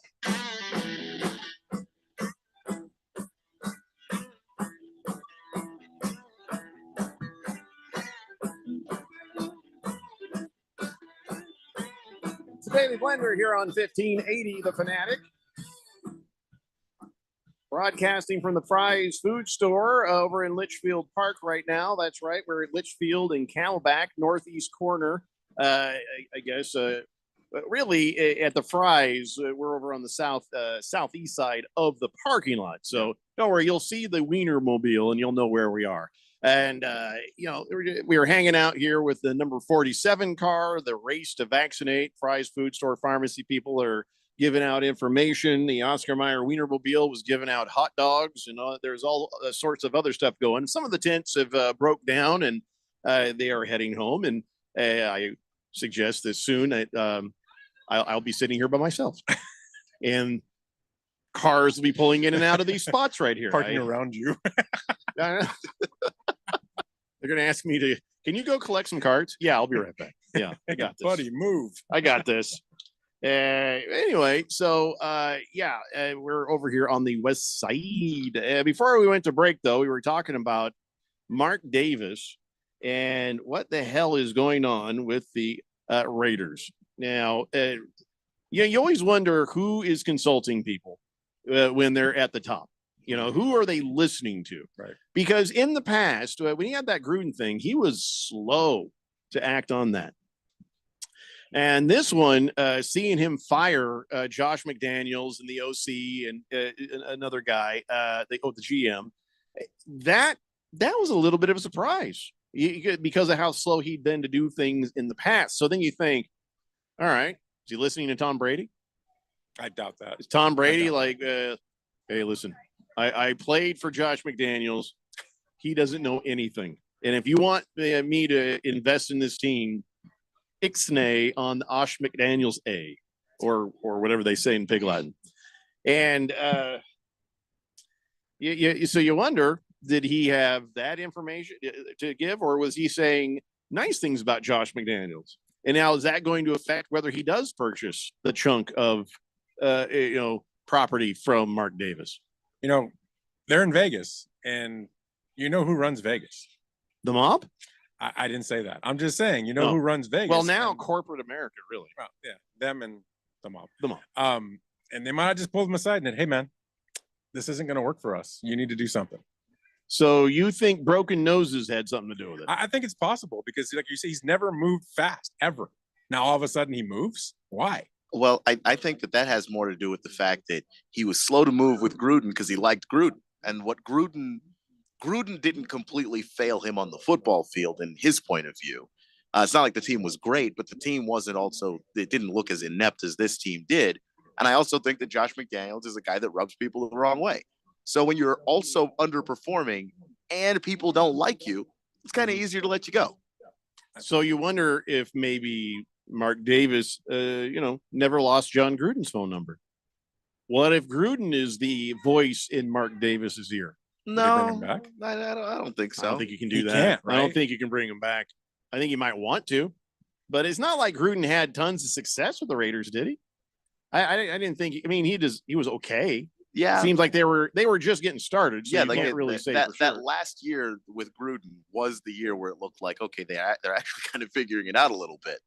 And then then all maybe the emails maybe not on the field. Maybe he brings them back in another capacity. I mean, he's a wealth of knowledge. They brought him back to coach a quarterback. What team was that? That was New Orleans, wasn't it? New Orleans. Yeah. So that was like a toe in the water to see how people would respond. And no one cared. Yeah, because no one cared because not much was.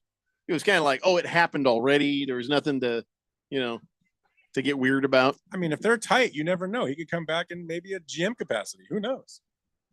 He's not visible to everyone at that point. I mean, that will make it a circus, though. And remember, if you want to talk about broken noses, remember the movie Casino? Yep.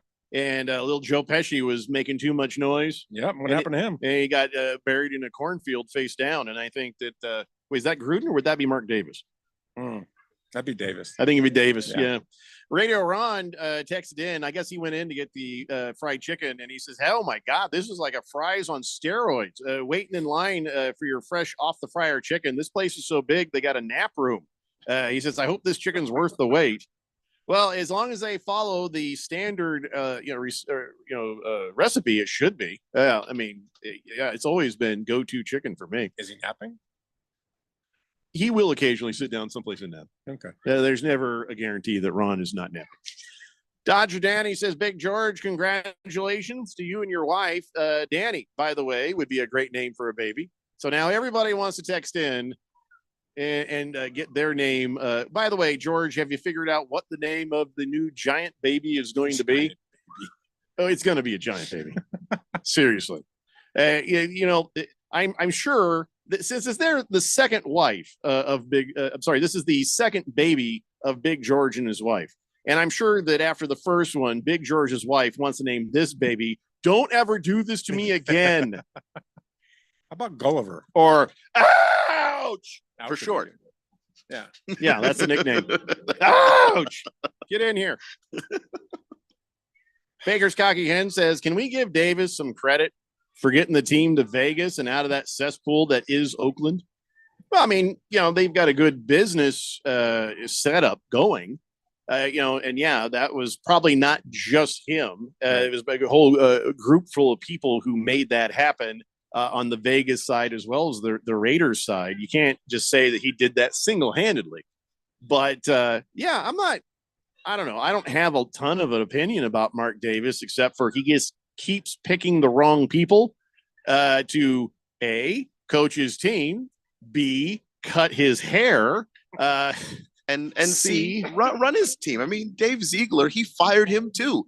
It goes a little bit more than Josh McDaniels because that means if you fire the GM as well, that means I don't trust or like either of you, and that is strong. Time to clean house. Reaper says, "Hey guys, have a great weekend." Thanks, man. Hope you have a great weekend too.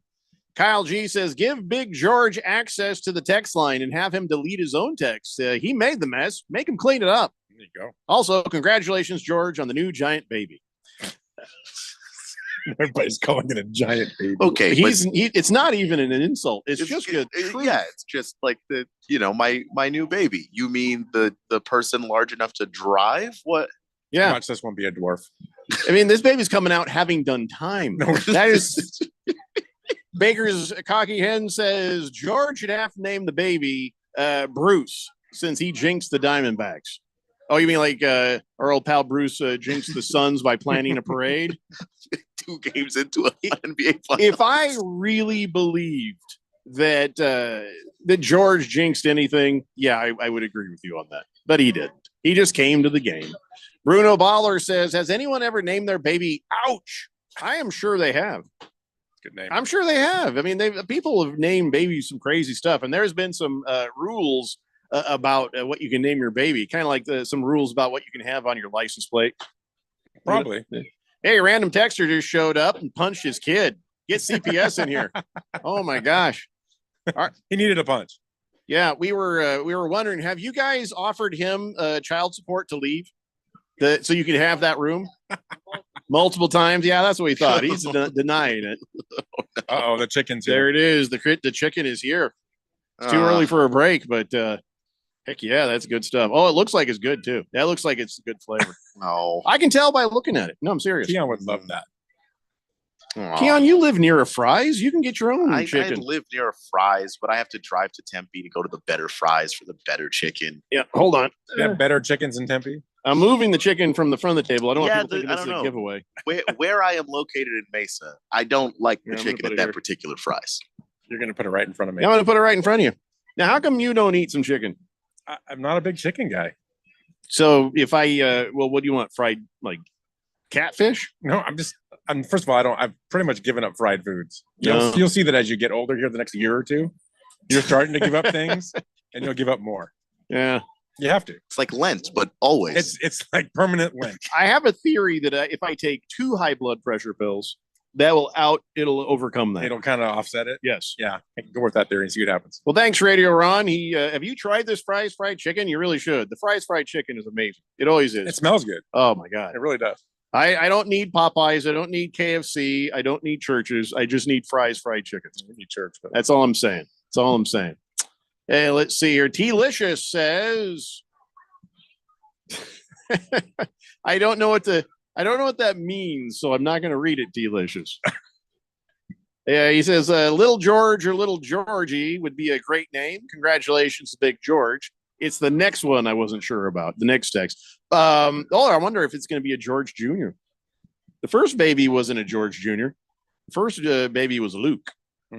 Yeah, and he did that so he could just grab a fan and speak into it. Go, Luke, I am your father. It's the only reason to name a kid. Luke. That makes sense. Pippi No Stocking says, I cook amazing Mexican food, and Picky Foofy dislikes most of it. I'm getting ready to feed another man, if you know what I'm talking about. Whoa. Any takers out there? Wow. All right, so I'd like to come over for just dinner. I think it's dinner and a show from what I'm hearing. I don't want the show. I just just the chorizo, please. Can I get some of Pippi No Stocking's food and like with Grubhub? You just have it. No, My wife makes amazing food, probably just as much. So she just made this huge breakfast for my son's class this morning in college. I mean, just people are just going crazy. So yeah, later on, just took the chicken away. Yeah, she's going to pay for that comment. She'll pay for that comment. Yeah, she'll pay. Oh, she'll pay. T-Licious clarifies what he was saying earlier. He says, I was talking about the Raiders. Okay, now I'll read your text. It says, congrats on the brown hole for doing brown hole type bleep. I can see why you didn't read that. Yeah. I thought it was the black. It wasn't the black hole. Yeah, but he's saying that they stink, basically. Right. Yeah. Oh, I get it. Yeah. Moist one says, you can feed me first, Pippi. Uh-oh. Whoa. Yeah, don't worry. Mm-mm. She'll get one look at Moist one. It'll be all right.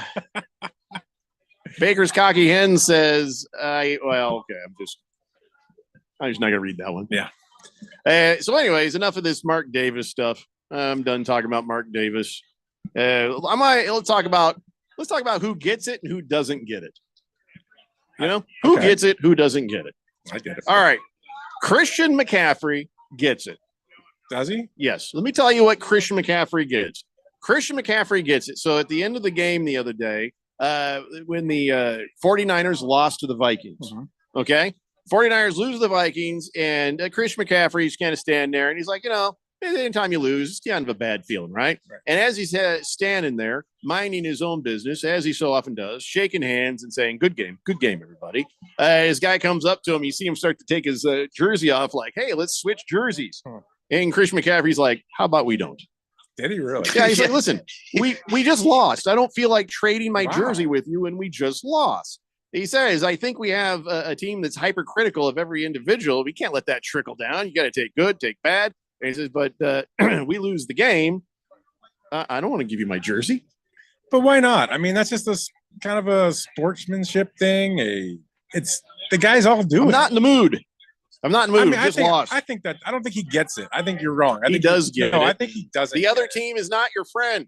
Sure, they are. The other team is not your friend. When the game's over, they're all friends. I mean, no, you're not. You shouldn't be. There's a brotherhood. See, you're used to LeBron James on a bunch of jet skis, screaming through the Bahamas with everybody from every other NBA team, and that's just, to me, that's a bad look. It's like, you're my guy. That's my team. That's called recruiting. There we go. No more. But that's called recruiting. All right. Well, he needs recruiting because he needs a super team around him. Right. But Christian McCaffrey and the 49ers, they don't need to be swapping jerseys if they don't want to. If he's feeling crap like, we lost, I fumbled in this game. I don't want this guy to have my jersey from a fumble game. I mean, I disagree. Depending on what Keon thinks, we should listen to him. But I'm just curious. Huh? What do you think, Keon? Look, it's just a sportsmanship thing, I think, at this point. And like, you get a chance to play with another. You don't have to. You don't. It's not unsportsmanship to say no thanks. It's not sportsmanship. It's not. I don't think he's wrong to say no, but I don't think that it's anything special that he didn't.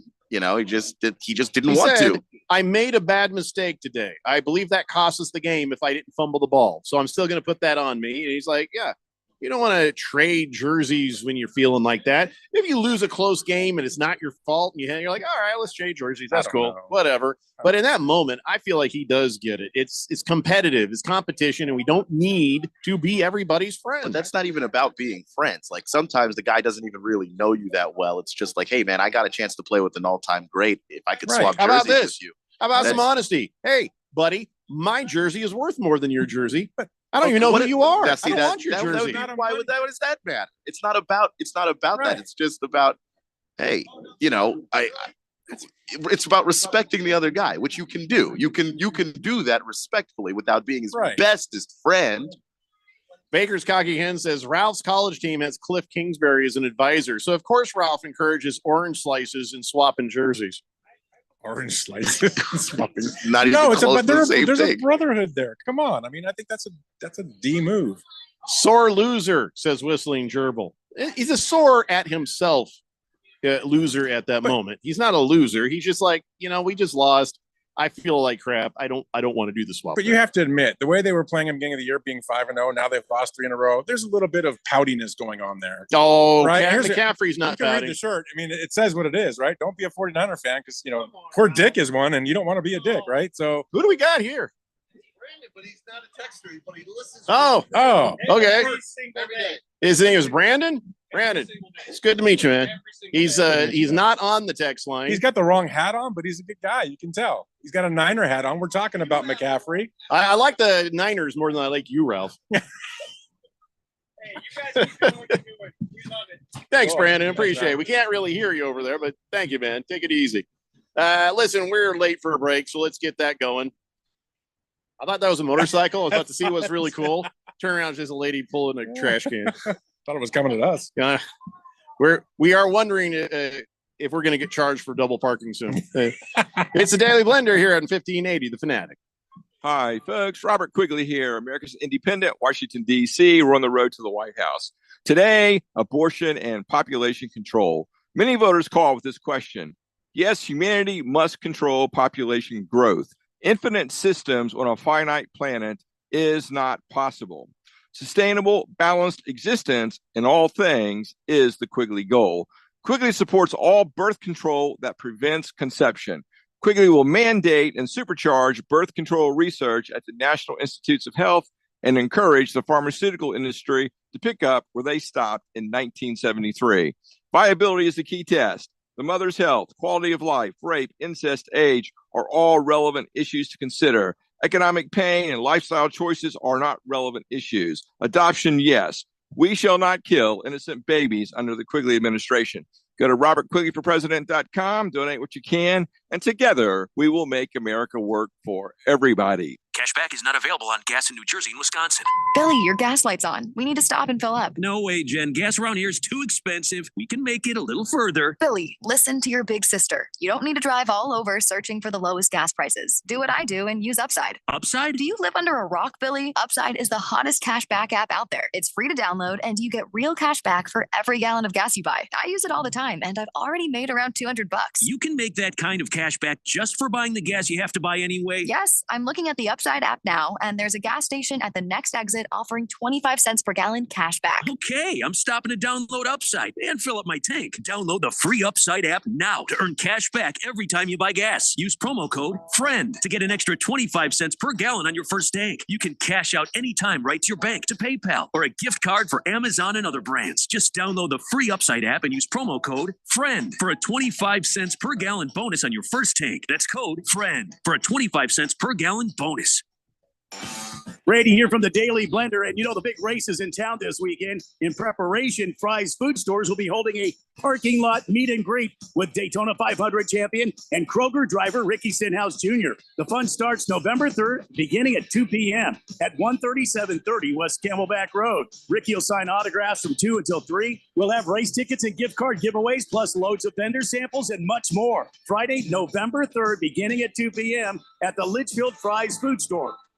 Hey, Jeffrey O'Brien here. And listen, Phoenix has had over 53 days of 110 degree plus this summer. This last July alone, we had 30 consecutive days of 110 plus. And this summer heat might just be the new normal for summers here in Arizona. What you need to do is call Harmon Solar today. Harmon Solar could save you over 80% off your electric bills. They're a locally owned, family-owned company. Call Harmon Solar for a free estimate. 800-281-3189. That's 800-281-3189, or go to harmonsolar.com. Your home for sports. 1580 and 99.3 The Fanatic.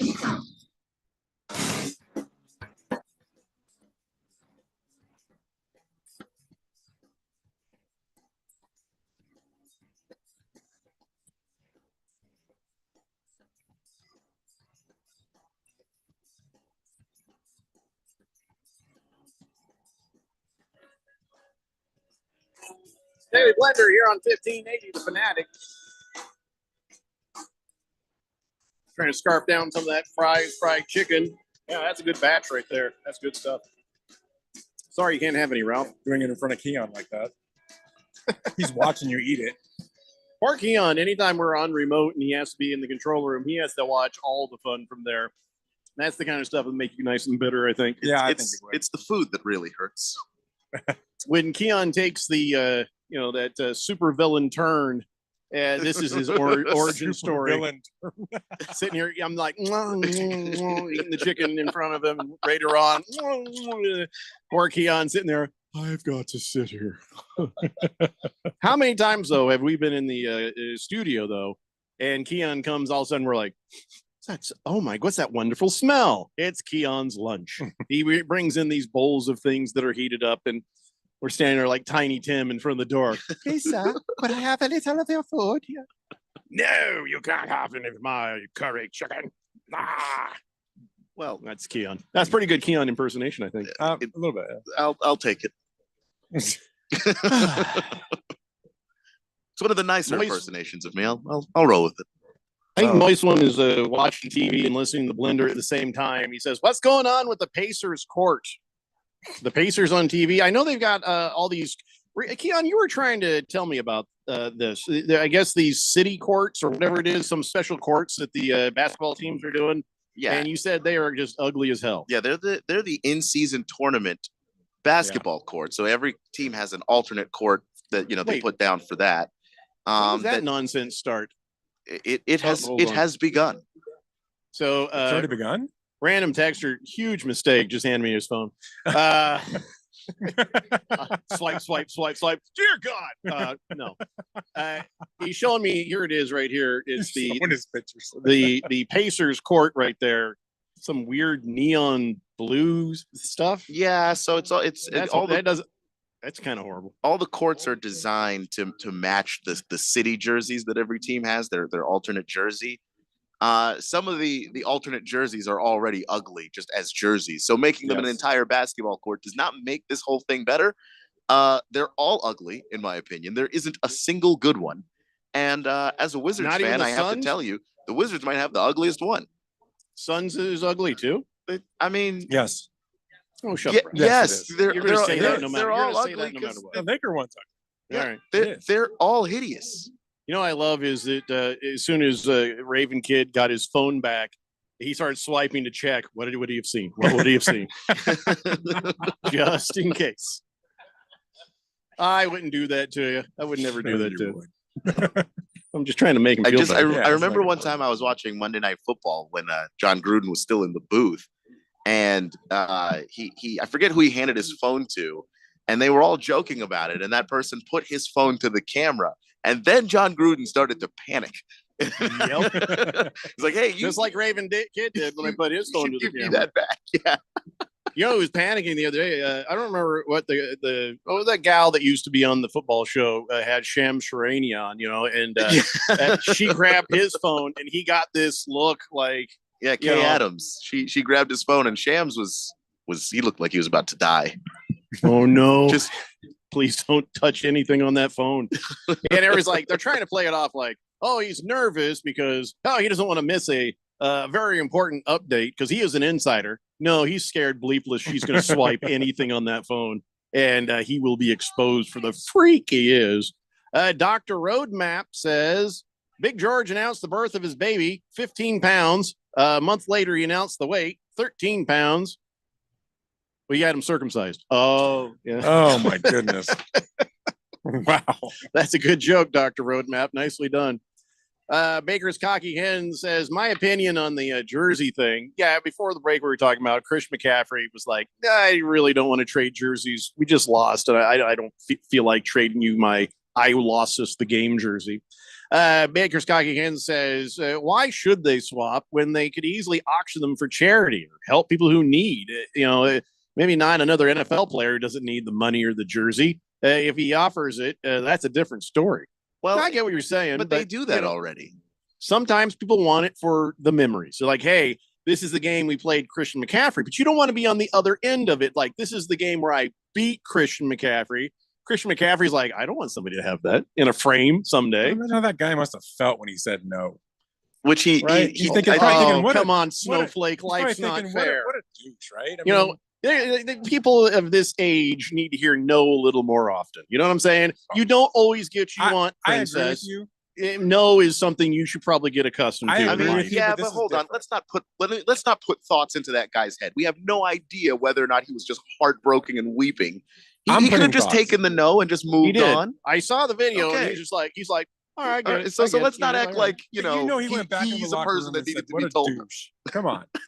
So Ralph's got him as Steve Buscemi sitting there putting lipstick on while cleaning his rifle. Right, absolutely. What movie was that? Happy Gilmore? Happy Gilmore. Yeah. Let's see. Cowboy Sparky says, not in the mood. Yeah, we've heard that one before many times, huh, Ralph? Not me. I actually added the hey Ralph. I bet Pippy would say so. No. Booze and Raider says Raider fans are joyful that Josh McDaniels is gone. Let's have a drink and move on. But pour me a triple, would you?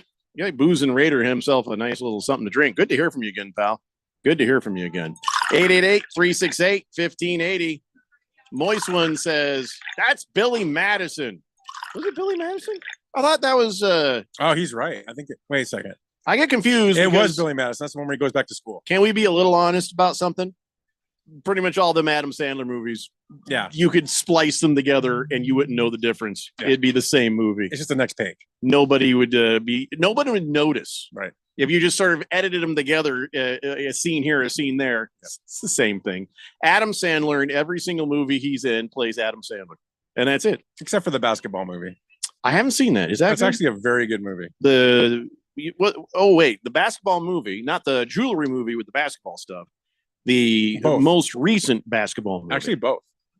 I probably should watch those. So Uncut Gems. Yeah, Uncut Gems is one of them. The other one's where he's a coach or a scout or something in basketball. I thought Uncut Gems was about Gentiles. I thought this was something that he was doing, but I guess it had nothing to do with circumcision. No, it did not. All right. No. Beer Bob says, I'm pretty sure Ralph heard plenty of no's growing up. Pretty sure he hears plenty of no's from his wife right now. Who said that? Beer Bob. Okay. You thought your wife. I thought it was for a second. Random texter who's literally 6 feet away from me says, I think Ralph is extremely disappointed he didn't grow up in today's participation trophy age. No, I'm not. Absolutely not. You know what, though? I'm the exact opposite of that. If I could still be me growing up in this, you could just manipulate. You know what I'm saying? Yeah, you could. You could. Oh, my gosh. I do hate all that stuff, but I think that McCaffrey's a douche for doing that.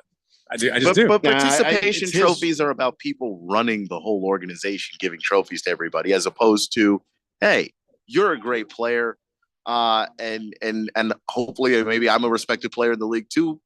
Could I get your jersey? He was showing him respect. That's all it is. There's nothing more to it than that. Well, what you got to do instead of just saying no, I appreciate that, but no, thank you. It was pretty funny that he started taking his off, and then McCaffrey put his hand on his shoulder pad and just pushed it back down. Like, come on, dude, what's that?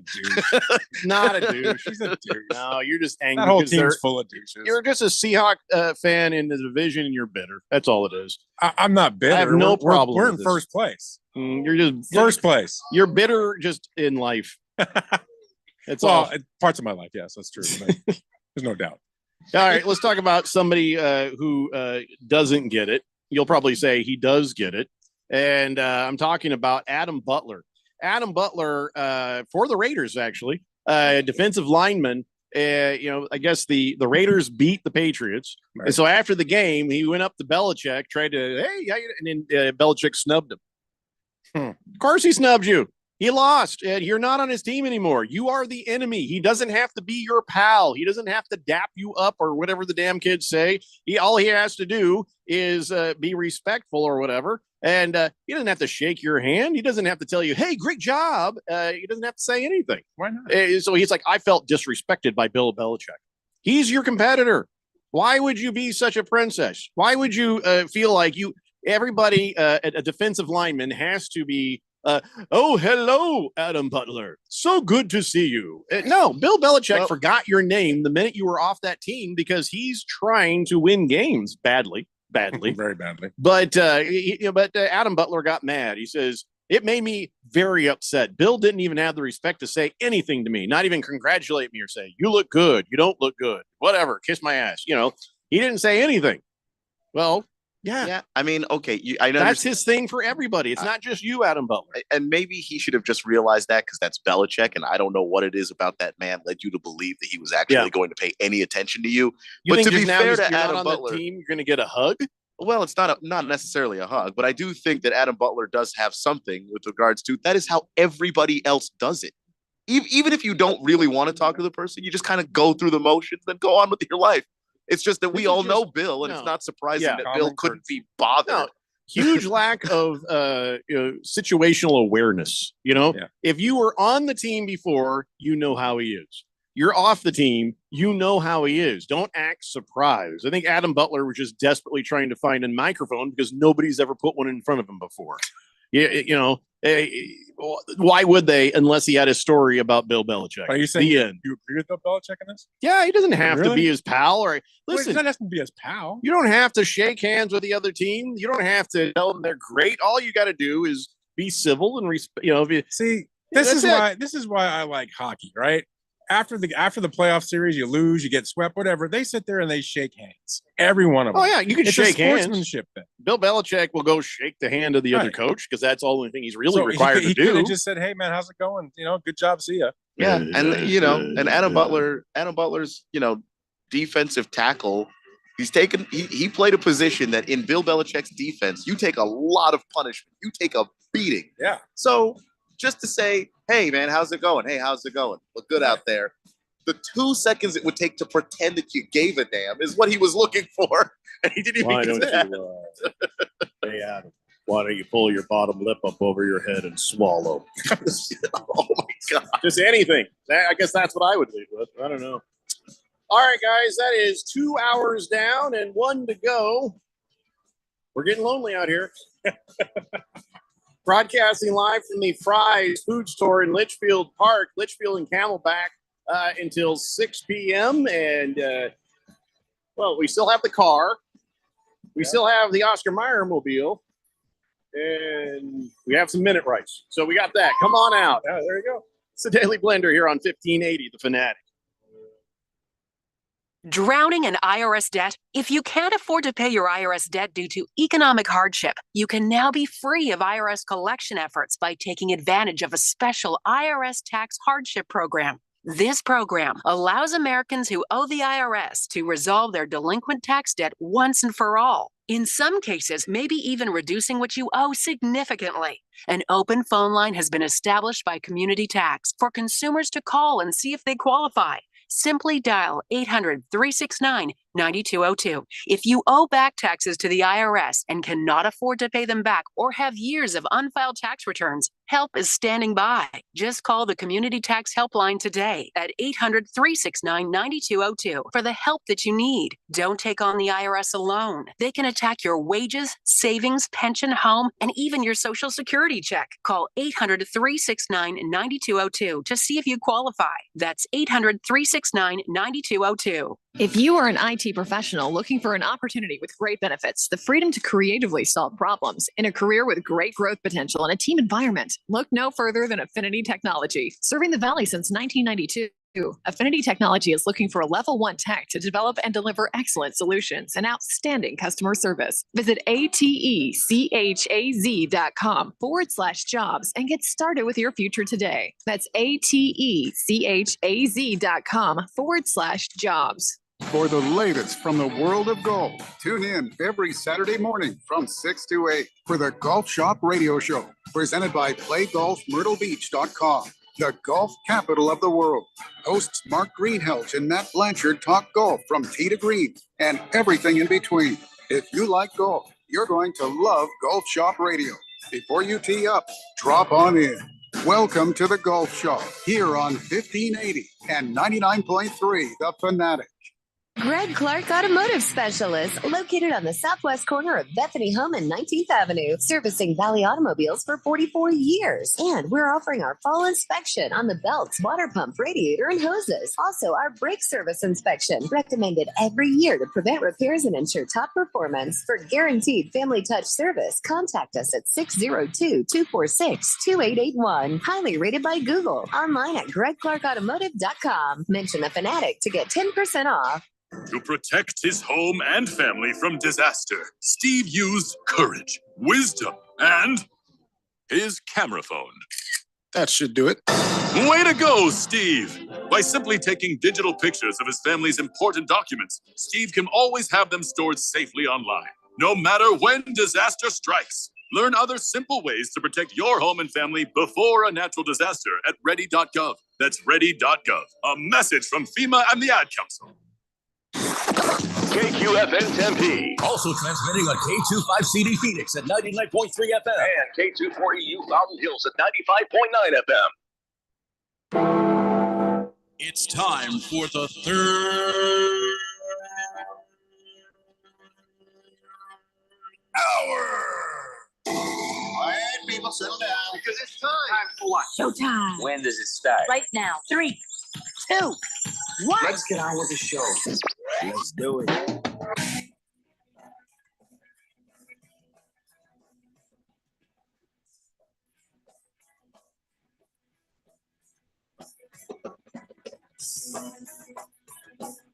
All right, everybody, it's 5 o'clock here on the Daily Blender. I'm your good friend, your radio pal, Jeffrey O'Brien.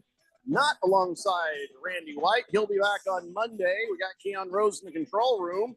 Ralph from Harmon Solar. He's a quitter, so he left. And Radio Ron is here. Hey, turn up your mic there, Ron. Yeah, that's me. I'm here. Yes. Yeah, a lot of people always wonder if Radio Ron is real. Well, I'm going to give some color commentary and Oh. whisper like this because I'm going to comment offhand on Okay. the two of your performance. And let me. I've turned down the speakers. What, are we in trouble now? No, it's Friday and we're at Fry's and I had a hot dog and some chicken, so I'm happy. So that makes up for our subpar performance. Is that what you're saying? To be told. Jeez. You know what? Hell with this. I'm turning the speaker back up. That keeps me from getting yelled at. Hell yeah. All right, listen, we are broadcasting live from the Fry's Food Store out in Litchfield Park, Litchfield and Camelback, and the number 47 car is still here, the race for the vaccine car. People from Kroger Health, the Fry's Pharmacy, they're still giving out information. A lot of the booths are already packed up and left. This event was supposed to be, I think, 2 to 5? 2 to 6. Oh, okay. Well, then some people just decided they ran out of food. They were giving out all these free samples. Was that what they it was? ran out? Yeah. Well, Oscar Mayer Wienermobile is still here. The nice people from Minute Rice are over there. I can't see really who's on the other side of that, but Sweet Leaf, okay, they're still here, and some Fry's people. So anyway, but that's fine. We're just hanging out and enjoying the weather, I guess, in the shade.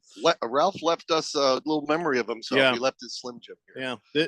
This is the first thing I thought of when I saw this little miniature Slim Jim, Ralph. 888-368-1580. So no, Ralph had to go watch his boy play some baseball. So that was cool, and I was glad to have Ralph here while we had him. But that's all right. Keon is still back there at the studios. Hey, Keon, don't think I have forgotten the Keon Rose college football dance party. In fact, I got like a whole college football segment outside of that to talk about. Oh, I know I knew that would surprise you. I just don't know where I put it. might be a little bit helpful. I don't know where it went. It's Friday. I know it's here somewhere. Wait, I got it. I found it. So let's talk about this before we do the college football dance party. This hubbub about Jim Harbaugh and stealing people's plays and signs and stuff and sending people to games and doing illegal stuff. Now they're saying the Big Ten might be moving towards doing some things, and not just to Michigan, but to Jim Harbaugh as well. How realistic is any of this, and will it happen in the next 5 years? Because you know how they always drag their feet on stuff like that. I think it will happen in the next 5 years. I don't know what the NCAA is going to do, but the Big Ten has to do something about this because the Big Ten is a business and a brand.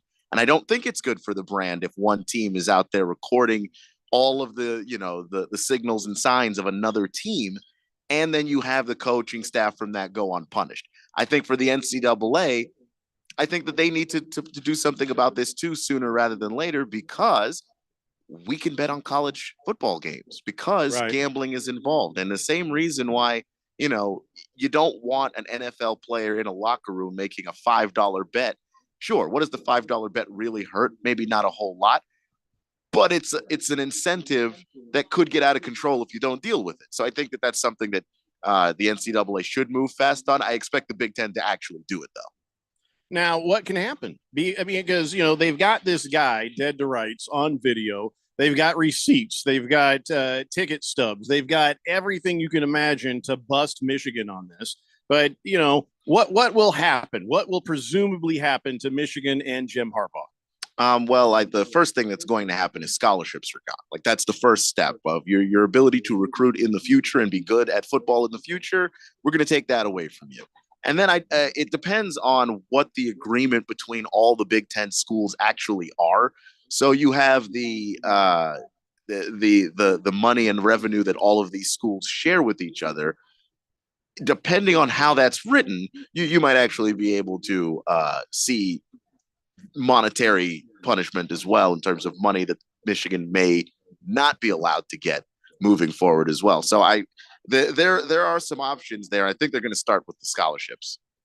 Moist One says, we need is Radio Ron's takes on Michigan. As a lot of people know, Ron is a Michigan State alumni, and I'm sure he has a pure molten lava hatred for Michigan and Jim Harbaugh. So what do you make of all this, Ron?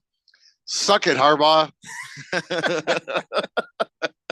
Well, that's about like what you expect. But yeah, so Jim Harbaugh, could this be, to be fair, a bit of a hit job by all the other coaches in the Big Ten? Because they all got together in this meeting. He jumped off the call, and then they went to town on him. So do you think this is one of those things where they see the opportunity? Now they're all going to be like, oh, he stole our signs too. Oh, yeah. And they all just want his head on a spit. Well, the issue is it's not that all the schools are accusing him. It's that he's been he's not just being accused of going to all these places. There are little evidence trails of Connor Stallions, the assistant coach, going to these places, paying other people to go to these schools and watch these games.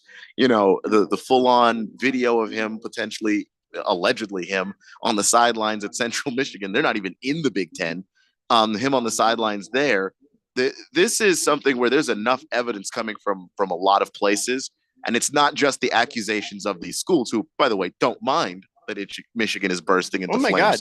Every Michigan school, forget about the Big Ten. I didn't know there were so many colleges in Michigan, Eastern Michigan, Central Michigan, Western every Michigan except for Michigan wants Jim Harbaugh on fire.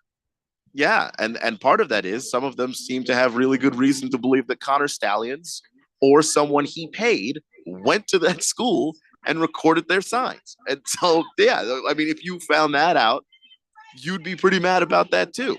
You know, I'd be mad. It's like, man, we have some really bad security at our games.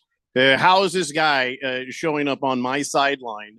Like, hey, can I hold that a second? Yeah, just copying off the plays. I mean, come on. I heard somebody else say this, but I totally agree. Which is that when you're in security, there is you think of all the different things that are likely to happen, and you try to get the best defense against that. I just don't think that anybody thought this would happen. Like, this is clearly insane to just to dress up as a coach from the other sideline and then make your way down and then kind of just join them and peek your head around the corner. It's borderline comedic if you see the video of him trying to hide his face. That nobody on the sideline went, wait, who the hell are you? Nobody. Nobody. Yeah, he's just standing there. But the thing is, college football staffs are just bloated. They're huge, even sometimes bigger than NFL coaching staffs. So you just have a group of people that you might not know everybody on the coaching staff. So it's just it's not unnatural to come across somebody you don't really know that well or you haven't seen before. So, Radio Ron, I gotta understand this about Michigan. Michigan does not seem to be that big of a state. Why are there so many damn colleges there? That's a really good question. You got Eastern Michigan, which, by the way, just named their football field after Max Crosby. He said, hey, I got $1 million if you'll name that field after me. And they're like, hell yeah, let's do that. We can actually get grass. Oh boy. So Eastern Michigan, Central Michigan, he's mad as hell, by the way. They're like, there's no place in football for that guy to be on our sidelines. Yeah, he's very angry about that. Okay, let's go down the list here. Central Michigan, is that a good school? Does that matter? Is that anybody who matters? Actually, my brother went to Central Michigan. It's a lot of fun up there. So it's a fun school. Yep, Michigan Tech. That's like way up toward the Upper Peninsula. And in their conference, they've been really good. I think they're second in the MAC right now. How about Eastern Michigan? Eastern Michigan is practically a suburb of Detroit. You know, so is this like a strip mall or what? It's probably in the shadow of that other school in Ann Arbor. I can't remember which one. All right, so Michigan, and then there's Michigan State.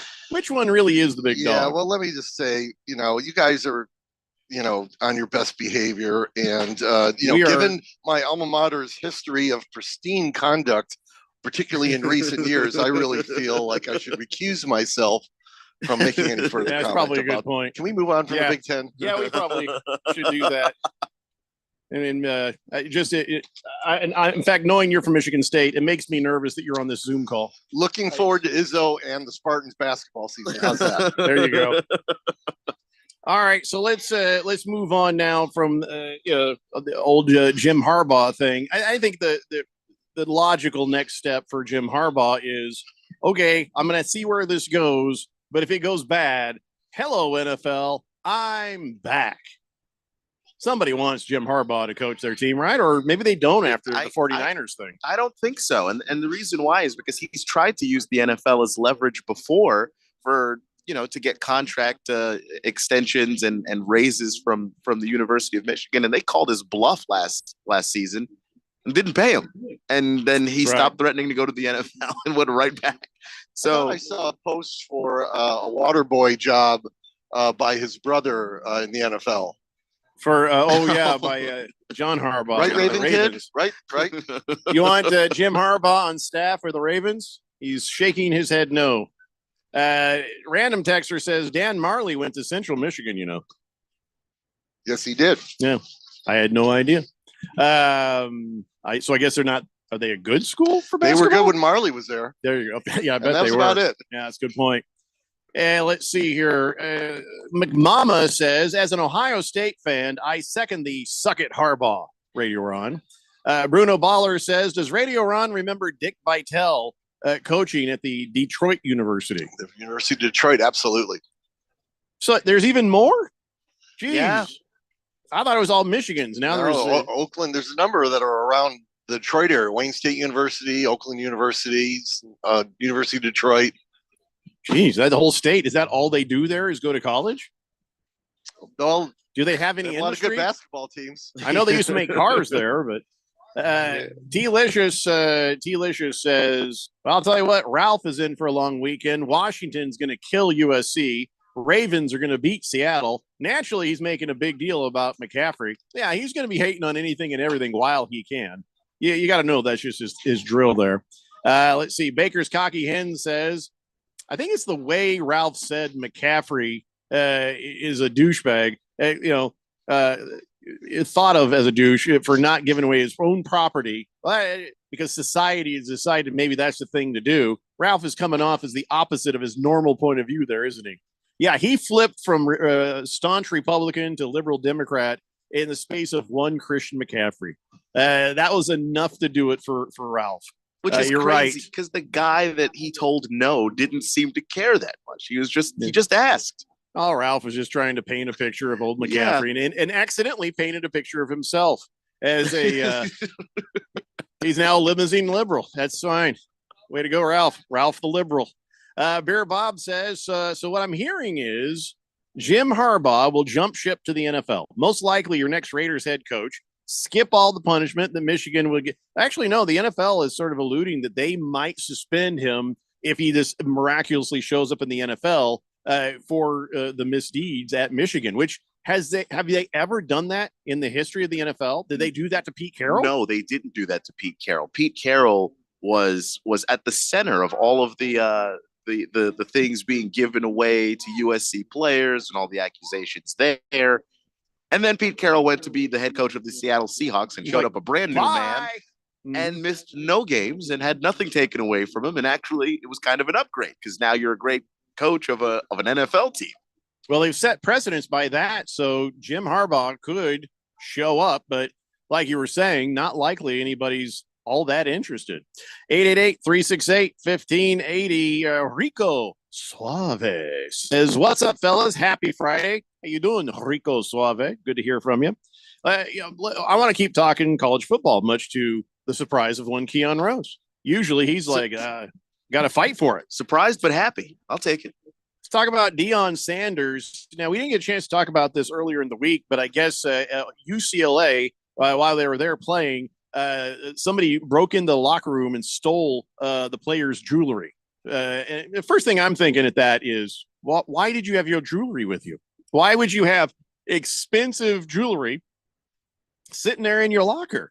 We learned a long time ago. I mean, even in high school football, you played football even more recently. You don't leave valuable stuff in your locker because there's too many people who can come and go. And you don't leave your phone in there. You don't leave your wallet in there. You just leave that in the glove box of your car, or you leave it at home. There's stuff you don't leave in a locker room. You're not in the NFL when you're in college. There's people in the NFL supposed to be watching those locker rooms, and then yet somebody at a Super Bowl walked in and then walked out with Tom Brady's Super Bowl jersey. So what I'm trying to say here is, Deion Sanders, you're right. Nobody should have stolen anybody's stuff out of the locker rooms there at the Rose Bowl. But why would you have expensive jewelry? It's dumb. It's dumb to carry that with you. Yeah, but it's not just his program. A lot of programs do that. And the part of it too is you're playing in a lot of these stadiums that do have security. You may not be in the NFL, but when you're playing at the Rose Bowl, you do expect a certain level of security there because they have it. Like the big games are played in that stadium. Clearly, yeah. But like the idea that you can't leave stuff in that place, all I'm saying is that there isn't a school where there isn't a high level college football program where guys don't take their jewelry and their phone and all the expensive stuff with them. This just is the time that it happened where they didn't have the security well enough to basically stop that from happening. So he's saying, Deion Sanders, that he wants his players reimbursed by UCLA or the Rose Bowl for the robbery, calling it a robbery. I mean, it was a robbery. It just stuff was taken, and they didn't give it away. He says, this is the Rose Bowl. They say the granddaddy of them all. Well, I'm sure granddaddy has some money. Grandpa should have some money to give these kids. I know. I mean, I get it, but should be some sort of a limit on somebody else's stupidity.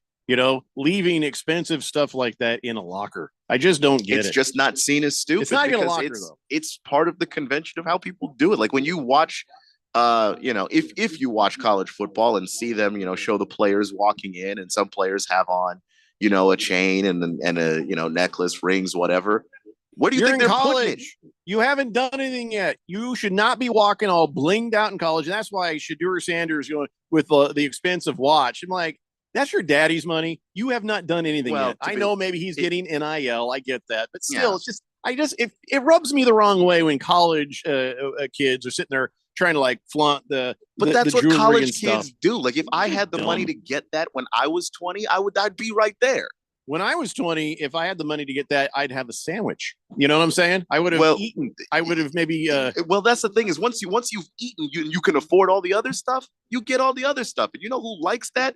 Girls. Like people don't do this stuff just for no reason. Okay, how about this? I would have bought a girl a necklace. I wouldn't be walking around with. But you can afford that too. If you can afford it for I'm not used to nice things, Keon. Me neither. I'm just saying, as a person who has seen a lot of these programs and how they kind of operate, it's like, no, guys wear that and they wear it to where they want to go. And if they're going to be in front of cameras and stuff, yeah, they want to show off because young guys like to show off. I think that's dumb. Can I interject for a second? Radio Ron has something to say. Can I interject? I just want to revisit the Big Ten for a moment, just because I just got a text from my brother who's now listening in Michigan saying he can't hear me on the air. So I just want to revisit a story. This is for my brother Mark, who is a University of Michigan graduate. Okay. Suck it, Harbaugh. He just wanted to hear you say that? Yes. I thought you were saying there's a problem with your microphone. He couldn't hear it. No, he didn't know that he just tuned in. So well, that's it. I just wanted to make it abundantly clear.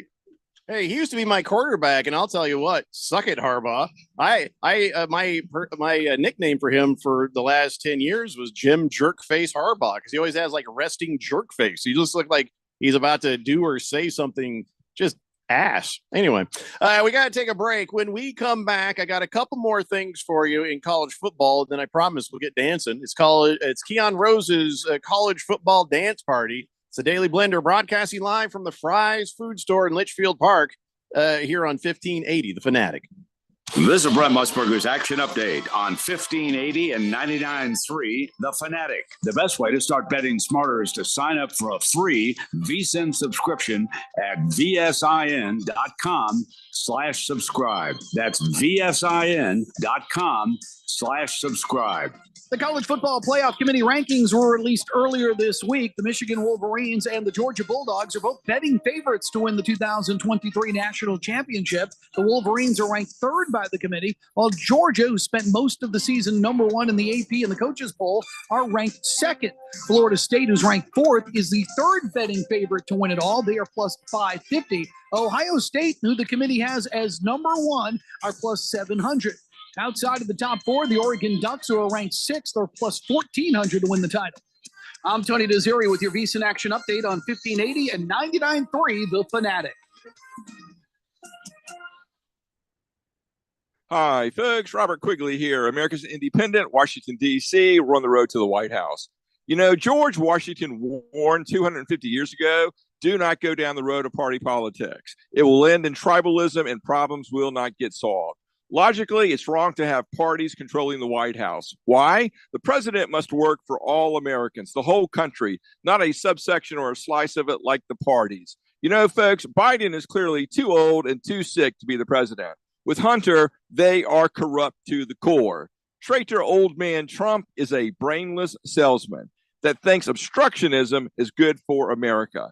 You know, the best age bracket to serve as an elected official is between 50 and 70 years old. For the record, Quigley is 56.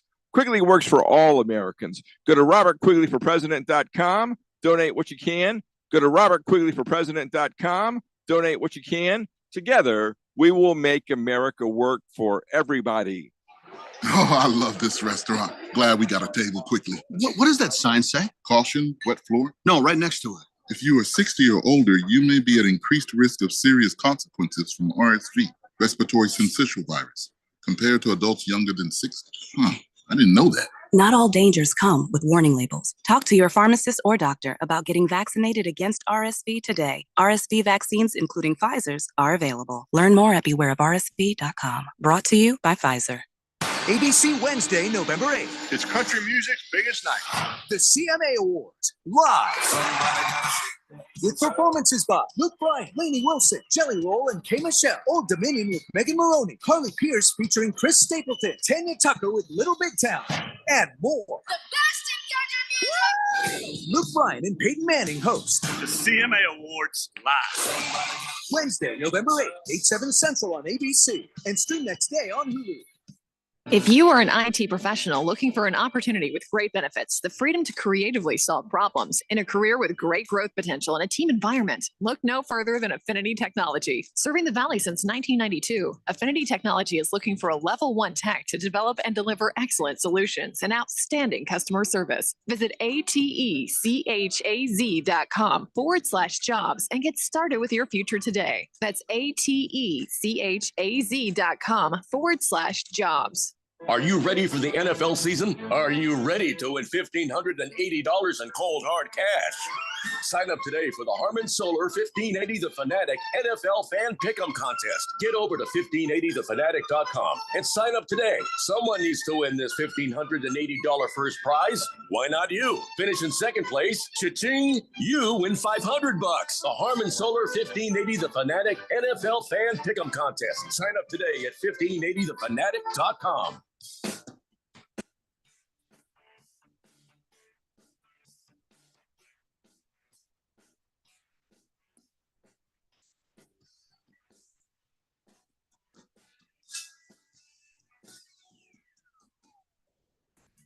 It's the Daily Blender here on 1580 The Fanatic, broadcasting live from the Fry's Food Store in Litchfield Park. And that's right, we're on Litchfield and Camelback. And the sun is going down. I didn't think about that. I hope we have light for the next half hour. I guess I could get my cell phone flashlight if I need to. Jeffrey, oh, hold on. Sorry about that, Ron. Go ahead. I said, I'd say it was kind of lonely here, but the Wiener Mobile is still here. It's a comforting. It's just us and the Wiener Mobile. Yeah, I mean, earlier it was us with a wiener, but Ralph left. Hello.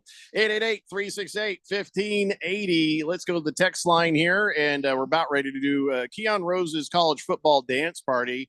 Rico Suave says, not responsible kids do that. It's just flashy ignorance. But everybody does that is what I'm trying to tell you. Like, but if everybody jumped off a cliff, would you do that too? Would you? Would you jump off a cliff if everybody did that? Well, no. Okay. But we're talking about 19 and 20-year-olds. And their coaches have clearly not told them don't do this because they all do this. And part of it is you're going to places where there is supposed to be security. It's not like you're going and playing like in middle school or high school. We don't have it at that level like that. Raven Kid's dad told him, and he says, hey, don't take any jewelry. Just wear your brass knuckles. And you got him some flesh-colored brass knuckles. And that's it. That's the only bling you need. 888-368-1580. Tihua says, fire Brandon Staley and hire Jim Harbaugh. Okay. All right, Keon, can you explain for everybody who's forgotten why Jim Harbaugh was bad at the NFL? Well, he kind of wasn't, but he rubbed everybody the wrong way in his program. Right. The owner, he was Urban Meyer-esque. The owner kind of liked him, but Jed York, the GM at the time, didn't like him at all. And then at some point, it got to be an ultimatum situation where it was GM or coach. You got to pick one, and they chose the general manager over the coach. Yeah. Jim Jerkface, what do you want? By the way, back to Deion Sanders and the Colorado Buffaloes. Here's a name from the past that you probably didn't expect to hear. Pat Shurmur is going to take over play calling for the Colorado Buffaloes. The offensive coordinator, he's going to signal the plays to the quarterback, but Shurmur is going to be calling them. What was Sean Lewis not calling a good game, or why would they do this mid-season, Keon? That's a great question. I honestly, I don't know exactly what it was that they were looking at that caused them to change this up. Because I don't feel like their offense was bad. I don't feel like the play calling was particularly terrible. They did lose some games, but I don't think that's all on the offense so much as the fact that they can't defend anybody. So I think that this is a shakeup, but I don't. It just feels like a shakeup for shakeup's sake. All right. Well, Pat Shurmur is now the offensive mind there. What does Deion do? What is Deion's part in any of this? He's the coach. He's the head coach. Like being a head coach in college, but I think also in the NFL to a degree, but mostly college. You're more of a CEO. You're not doing the day-to-day. I am designing the offense myself. I am designing the defense myself. You are managing people. You are getting people in your program who can help you. You're getting people out of your program who cannot help you. You are, trying to figure out ways to promote guys who are doing well and doing a good job. I mean, like in a game, though, he just stands there and kind of watches, right? Well, yeah. I mean, and then, of course, all of the time management stuff, all of the clock stuff, that's going to be the head coach as well. And of course, there are going to be certain big-time decisions of, hey, are we going to take a deep shot here? The offensive coordinator might decide what exact play that looks like, but the head coach is going to determine, when sometimes some of those things happen. All right. Well, that does make a lot of sense, but then it just kind of makes me wonder, well, why the coach doesn't need to show up at all. I mean, but there's clearly a difference when a good coach builds a program. It's you still have to be out there because the person that should be making the final decision on whether you go for it on 4th and 1 when you're down 7, on your own 42, that should be the coach. That should be the head coach. Calling those timeouts and stuff. I mean, you could put that on your offensive coordinator if you want to. Just seems particularly unfair, but that's a head coach's job. Like those big in-game decisions, the head coach should do that. So the last thing I've got before we do the Keon Rose college football dance party is Sam Houston State maybe jinxed themselves last week, I think. They had a 21-10 lead, and then they blew it. But it coincided with the timing. The minute this happened, things started going bad for Sam Houston State. I guess a fan was wearing an inflatable penis costume, got kicked out of the game. I'll show you right there. He's being escorted out in his inflatable penis outfit. And as soon as that happened, they started losing. It's like, well, leave the inflatable penis guy alone. I mean, so when you went down a couple of scores, did you start trying to see if you could get him to bring him back? We got to get him back up. We got to get it back up. So, yeah, maybe you don't mess with the inflatable penis guy next time. I don't know. I guess that's the lesson to be learned here. If you take anything away from today's show, don't mess with the inflatable penis. All right, it's time now, ladies and gentlemen, for Keon Rose's college football dance party. Yes. Now, do you have the good music ready, Keon? Yeah, I saved it there. Yeah. It took us a while to get here and get the good music for the Keon Rose college football dance party.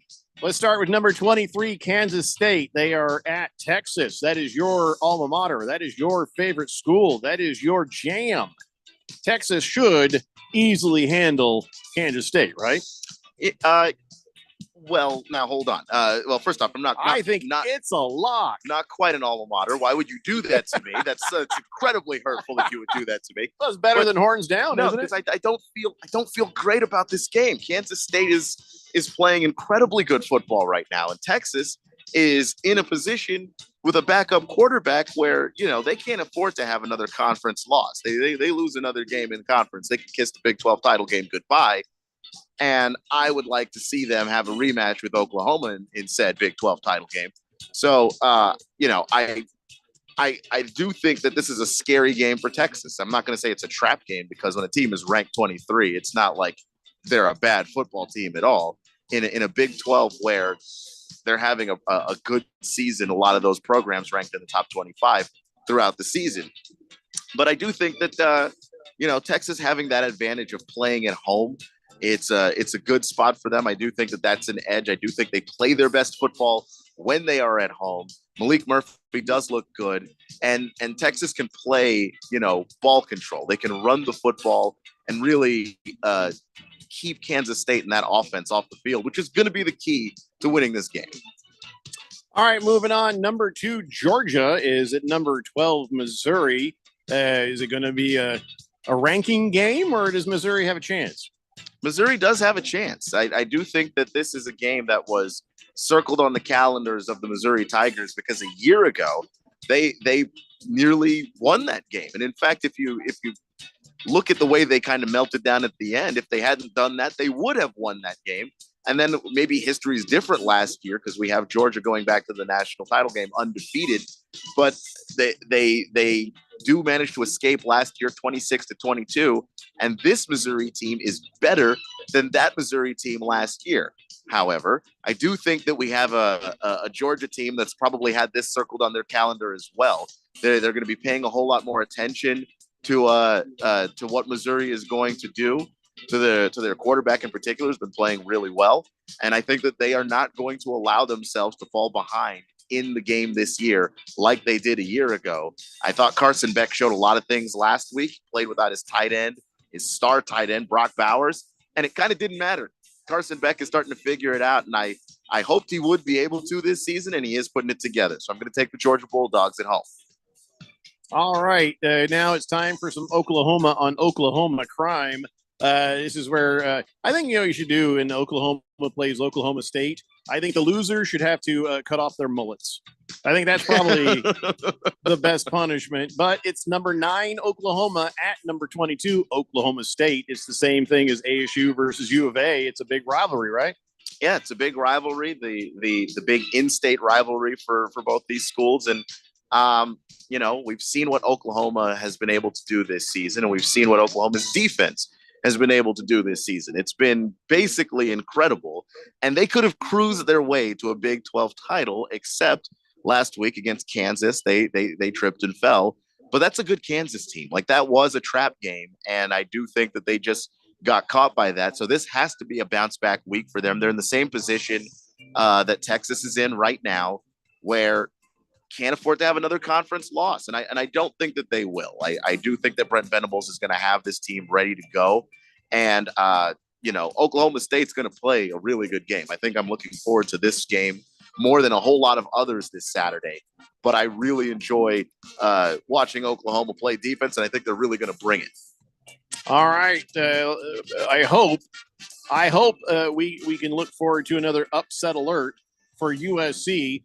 But the problem here is Washington is ranked number 5. USC is ranked 20. So I think the upset will be if Washington doesn't blow out USC. Well, I don't know about that. I do think that Washington's going to win the game. I'm just trying to bug Ralph because I think he's still driving. If he's still driving and he's still listening, that's going to bother him a lot. I think that Washington, remember him, Little Slim Jim, is obviously the better team here, and I do think that Washington is going to win. But Washington defensively doesn't really get after quarterbacks. Pressuring quarterbacks is kind of not a thing that they do. And that's when Caleb Williams has had his worst games, is when you force that offensive line to protect him. You force him to make decisions under pressure, really hit him, really get after him, get some grass on that jersey. That's when you get the most effect against Caleb Williams. I think that Washington's not going to do that. And if you let Caleb Williams stand back there and throw strikes, he's going to do that. And this is going to be a high-scoring game. I really think so. And Washington's a 3-point favorite. I think they're going to win by more than 3, but I don't think it's going to necessarily be a blowout either because it's going to be an offensive shootout. Kansas is Iowa State. Kansas is ranked 21. Iowa State is ranked. Aren't you adorable? So why is this game even on the list? Game's on the list because I think Iowa State's going to win the game. Oh, really? Yeah. I mean, Iowa State's not ranked, but they are a good football team. And I think that they are coached well. And I like Kansas a lot. But it is tough to go into that building and come away with wins. And nightmares tend to happen in there for whatever reason. And I do think that this could be a letdown game for Kansas as well. You're coming off of a big victory over Oklahoma. Nobody thought you could beat them. You do take them out. You put up 38 points in the process. I do think that there is a little bit of you won potentially your biggest game of the season as the Jayhawks. Probably going to see a letdown in this particular game, and I think Iowa State's going to get them. We're powering through the Keon Rose College football dance party. I think we can get this done before the break. LSU ranked 14 versus Alabama at the Ocho. Who do you got on this one? Yeah, this is a really interesting game because last year LSU got Alabama. Alabama had to go into Baton Rouge, win that football game. They were not able to do it, and Jaden Daniels was spectacular in that game. I do think that Alabama has a lot of flaws defensively that teams can exploit. We saw that when they lost to Texas. And look, they lost to Texas and rattled off 6 in a row. But I think that they're going to lose this game to LSU. I do think that the Tigers are going to go in and go onto a field where they don't lose a whole lot in Tuscaloosa. But I think that they're going to go to Bryant-Denny Stadium and walk away with the victory because I do think that Jaden Daniels is trying to build a Heisman campaign. And if he's able to go into Alabama and win it, he will absolutely put himself in position to be one of the top Heisman finalists. If not, the guy that ends up winning the whole damn thing. I do think that Alabama is very beatable, and I think LSU's matchup favors him. All right. Well, this is a very interesting thing. My broadcast booth is being torn down, and now you can see the cart rack behind me in front of the Fry's food store. Radio Ron is pulling stuff back. People are going to start parking just around you.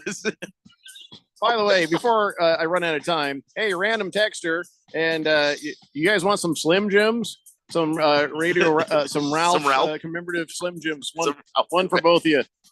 There you go. Oh my God! Listen, let's do this. Let's not be late. We got 2 more games to talk about that I think it will be fun. So let's take a break. We'll come back. We'll finish up the Keon Rose College Football Dance Party we got on this date in big Georgia sports history, and we'll wrap things up from the Fry's out here in Litchfield Park. It's the Daily Blender here on 1580 The Fanatic. Finding great candidates to hire can be like, well, trying to find a needle in a haystack, but not with ZipRecruiter. Its powerful technology actively finds and invites qualified candidates to apply to your job. So while other companies might deliver a lot of hay, ZipRecruiter finds you the needle in the haystack. See why 4 out of 5 employers who post a job on ZipRecruiter get a quality candidate within the first day. Try ZipRecruiter for free at ZipRecruiter.com/free. That's ZipRecruiter.com/free. Attention, Fourth Dimension. It's Randy from the Daily Blender, and we're going on the road this Friday, November 3rd from 3 till 6 p.m. We're going to be at the Fry's Food Store, 13730 West Camelback Road, broadcasting live. Fry's Food Store is holding a parking lot meet and greet with Daytona champion and Kroger driver Ricky Stenhouse Jr. We're going to have race tickets and gift card giveaways, loads of vendor samples, and a whole lot more. Ricky's there at 2. The broadcast starts at 3. See you Friday, November 3rd, beginning at 2 p.m. at the Litchfield Fry's Food Store. For the latest from the world of golf, tune in every Saturday morning from 6 to 8 for the Golf Shop Radio Show, presented by PlayGolfMyrtleBeach.com, the golf capital of the world. Hosts Mark Greenhelch and Matt Blanchard talk golf from tee to green and everything in between. If you like golf, you're going to love Golf Shop Radio. Before you tee up, drop on in. Welcome to the Golf Shop here on 1580 and 99.3 The Fanatic.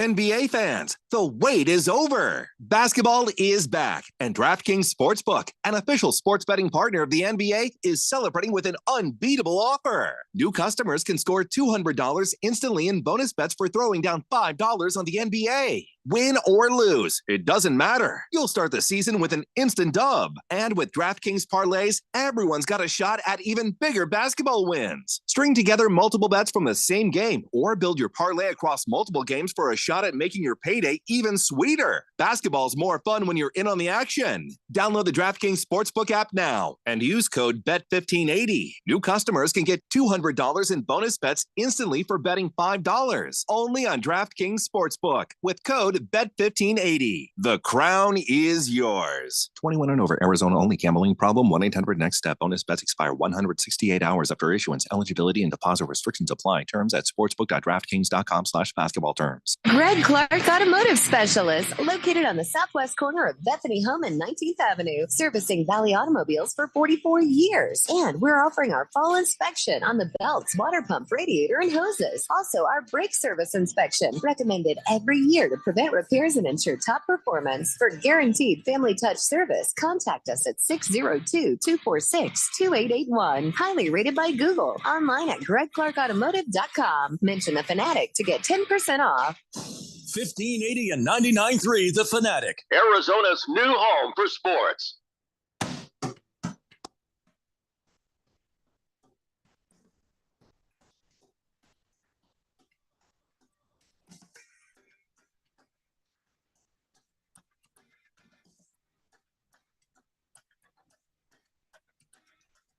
Daily Blender here on 1580 The Fanatic, wrapping it up out here at the Fry's in Litchfield Park. They are getting ready to load the number 47 car. It's down to me and the 47 car. The race to vaccinate Ricky Stenhouse Jr. mobile.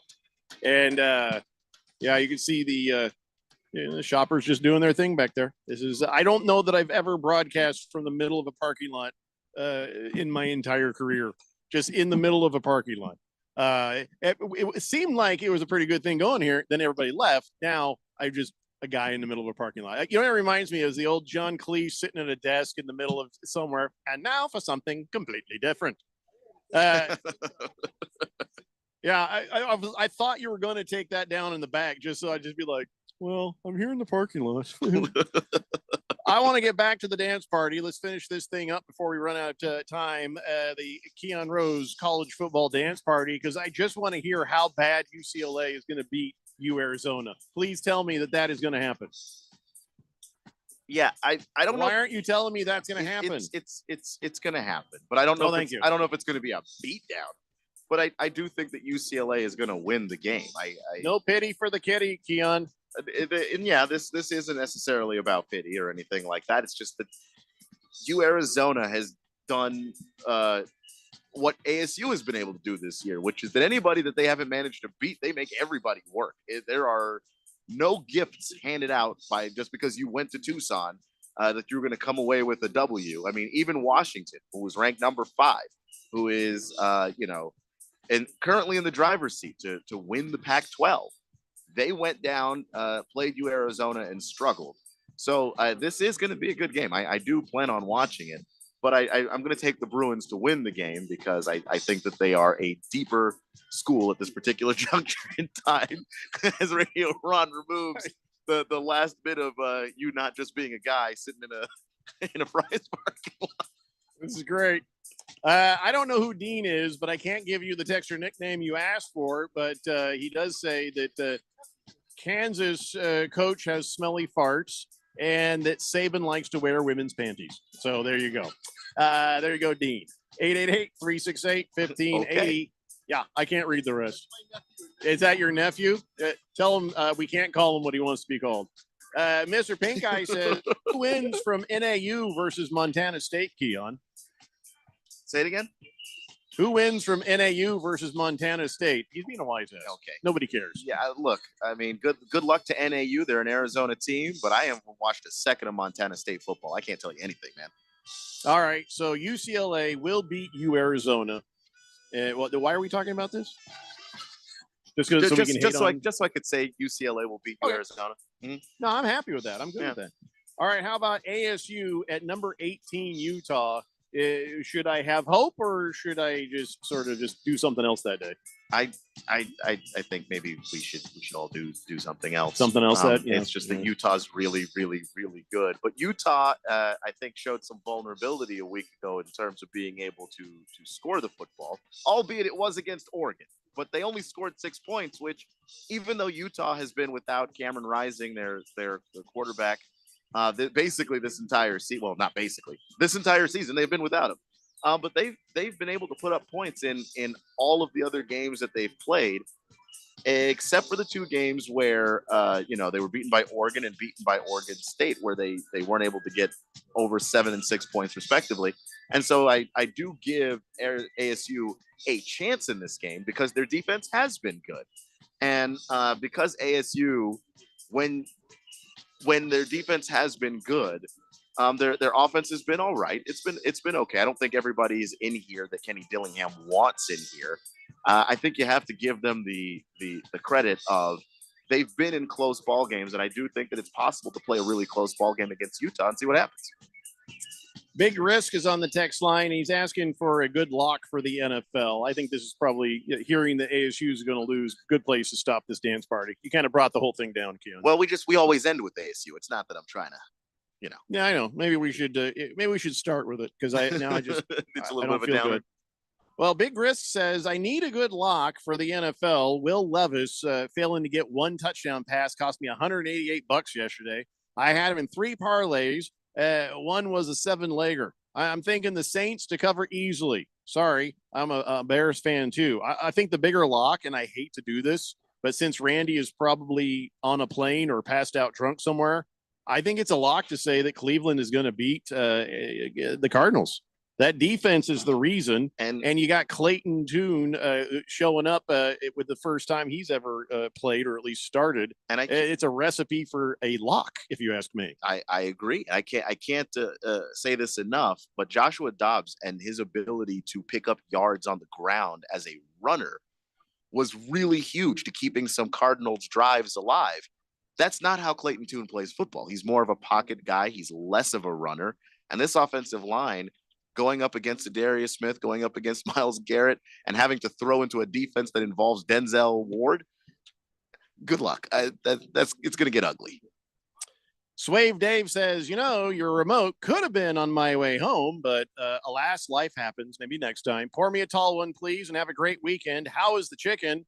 Oh, it was as advertised. Absolutely as advertised. That flavor, they got it just right here at the Litchfield Park Fries. It was hot too. It was like too hot to eat almost, but that didn't stop me. I don't need a roof of the mouth. I needed that chicken in my tummy. That was good stuff. Big Risk says Cleveland ATS or money line. Dude, you gotta listen. I just gave you a lock. You figure the rest out. I don't know what to tell you. I don't know. I'm not doing the spread. I ain't doing the money line. I don't know. Do both. I don't know. Hey, let's give you your man of the day. Actually, I got 3 choices for man of the day. I think it's pretty obvious, but we can discuss, I guess. Here are the potential men of the day here on the Daily Blender. Here's the headline. Teenager breaks record for fastest time solving a Rubik's Cube while skydiving. Now, that's pretty cool. That is pretty cool. In the free fall. It took 28 seconds in free fall. He said, it was a lot harder than I thought it'd be. The wind is blowing. You can't think. You're worried about pulling the thing for your chute and all that. And he wasn't on somebody's back. He was just him free falling with the Rubik's Cube. And then he pulled it. Australia. Your kids can do anything in Australia. They don't care about your kids there. Definitely. They're like, we got more kids. So that kid there is a man of the day candidate. Another guy, this is pretty good. A German engineer. He customized a Nerf gun to fire 11 darts per second. Like that. Yes, that is pretty awesome. Do you need a Nerf gun that fires 11 darts a second? Yeah, you do. You do. You're right, Random Texter. Yeah, everybody here agrees. Yeah, it hurts. He says it hurts a bit to get hit by, but come on, man. If you were getting a Nerf gun fight with the kids, you just mow down all them kids. You got to win. That's a Nerf blaster if I've seen one. That's pretty good. And then there was a couple who set a world record by placing bets at 93 casinos in 24 hours. I feel like that might just be, instead of a record, that might be something that maybe the people at 1-800-NEXT STEP, maybe don't wait for the call. Go find these people. Just go to their house or text knock on the Next Step door. to 53342. Just say. I think somebody needs to ding dong the doorbell for those guys. So what do you think? The teenager skydiving and doing the Rubik's Cube in 28 seconds. The German engineer who made a Nerf gun that fires 11 darts per second. I'm not going to ask you about the gamblers. I mean, yeah, it's clearly not them. I'm leaning towards the Nerf gun guy. 11 darts a second. Can you imagine?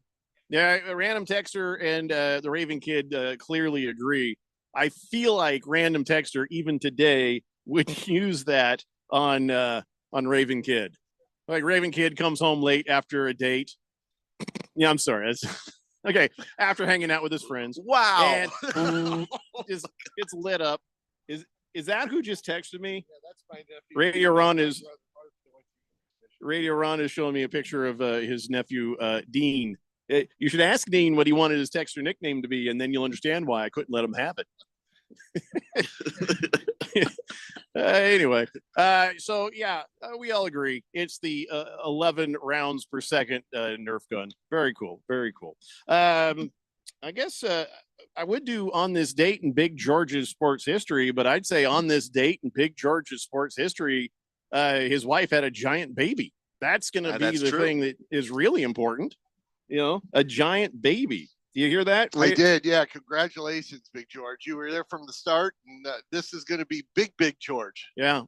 Big Little George. Or Jeffrey. I don't know. I mean, still holding out hope for that, huh?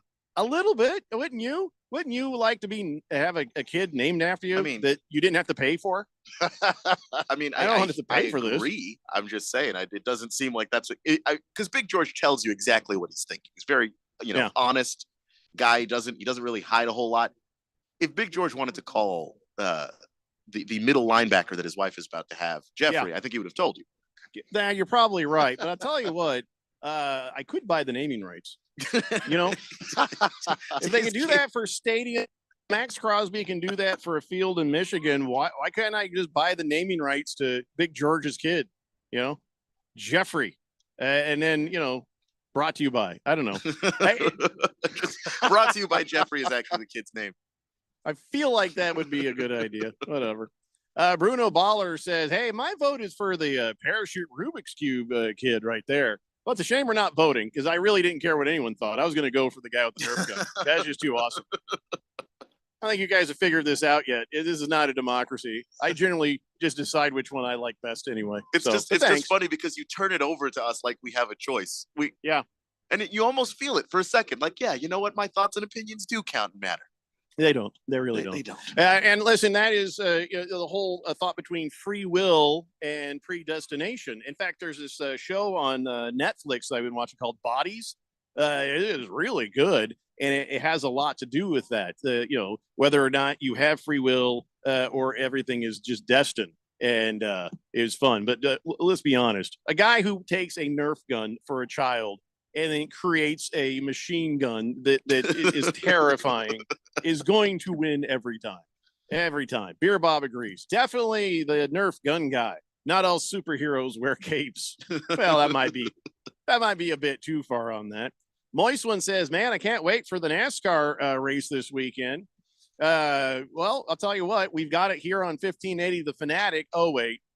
It didn't type out. He said, I can't wait for the NASCAR race this weekend. Oh, no. You're a disgusting human being, Moist One. Oh. We were talking about the NASCAR race this weekend. We've got it for you on 1580 The Fanatic, 3:30 p.m. tomorrow. Did you block Moist One? Is that a slap at me? I totally forgot about that. That was a Michigan State comment. I don't think he knows better, Ron. I think if you want me to block him, I think Moist One took an opportunity to say an awful thing because that's just his bit. Yeah, he doesn't care if it's from Michigan. Okay. But we do have the races, the Xfinity Series Championship tomorrow at 3:30 p.m. And then noon on Sunday, we got the big championship for the NASCAR. And I don't know. Do you guys have any picks on that? Who do you think is going to win this race? I'm going to say Ricky Stenhouse Jr. because I'm contractually obligated to do so. So I don't know what you guys have to say. Well, he was so busy practicing that he forgot to show up here. Oh, I thought he was just here so fast in and out because, he's speedy. Maybe we just didn't see him. I think it was that the fried chicken wasn't ready because I had to wait 20 minutes for it too. If the fried chicken's not ready, I'm not coming either. So my pick for tomorrow, Jimmy John and the Jimmy John's car. That's who I picked. Keon, don't you have a pick? I don't. Because I haven't been following NASCAR at all. So I'm just going to say Ricky Stenhouse Jr. as well, because why not? Because, Oh, look, Raven Kid says, since Big George isn't on the text line to say it, Jeffrey won the dance party. And ASU rocks, and everything Raven Kid loves stinks. Wow, thanks, man. I appreciate that. That may or may not have been edited for content, but oh, look, we're out of time. Nobody can rebut. Everybody have a great and a safe weekend. We will be back in your radios again on Monday at 3 p.m. Randy White will be back. Keon Rose will be back. You won't be back, Raven Kid. I'm sorry. You won't. I'm sorry. We had to make a cut somewhere. See you guys later. It's the Daily Blender here on 1580 The Fanatic. Finding great candidates to hire can be like, well, trying to find a needle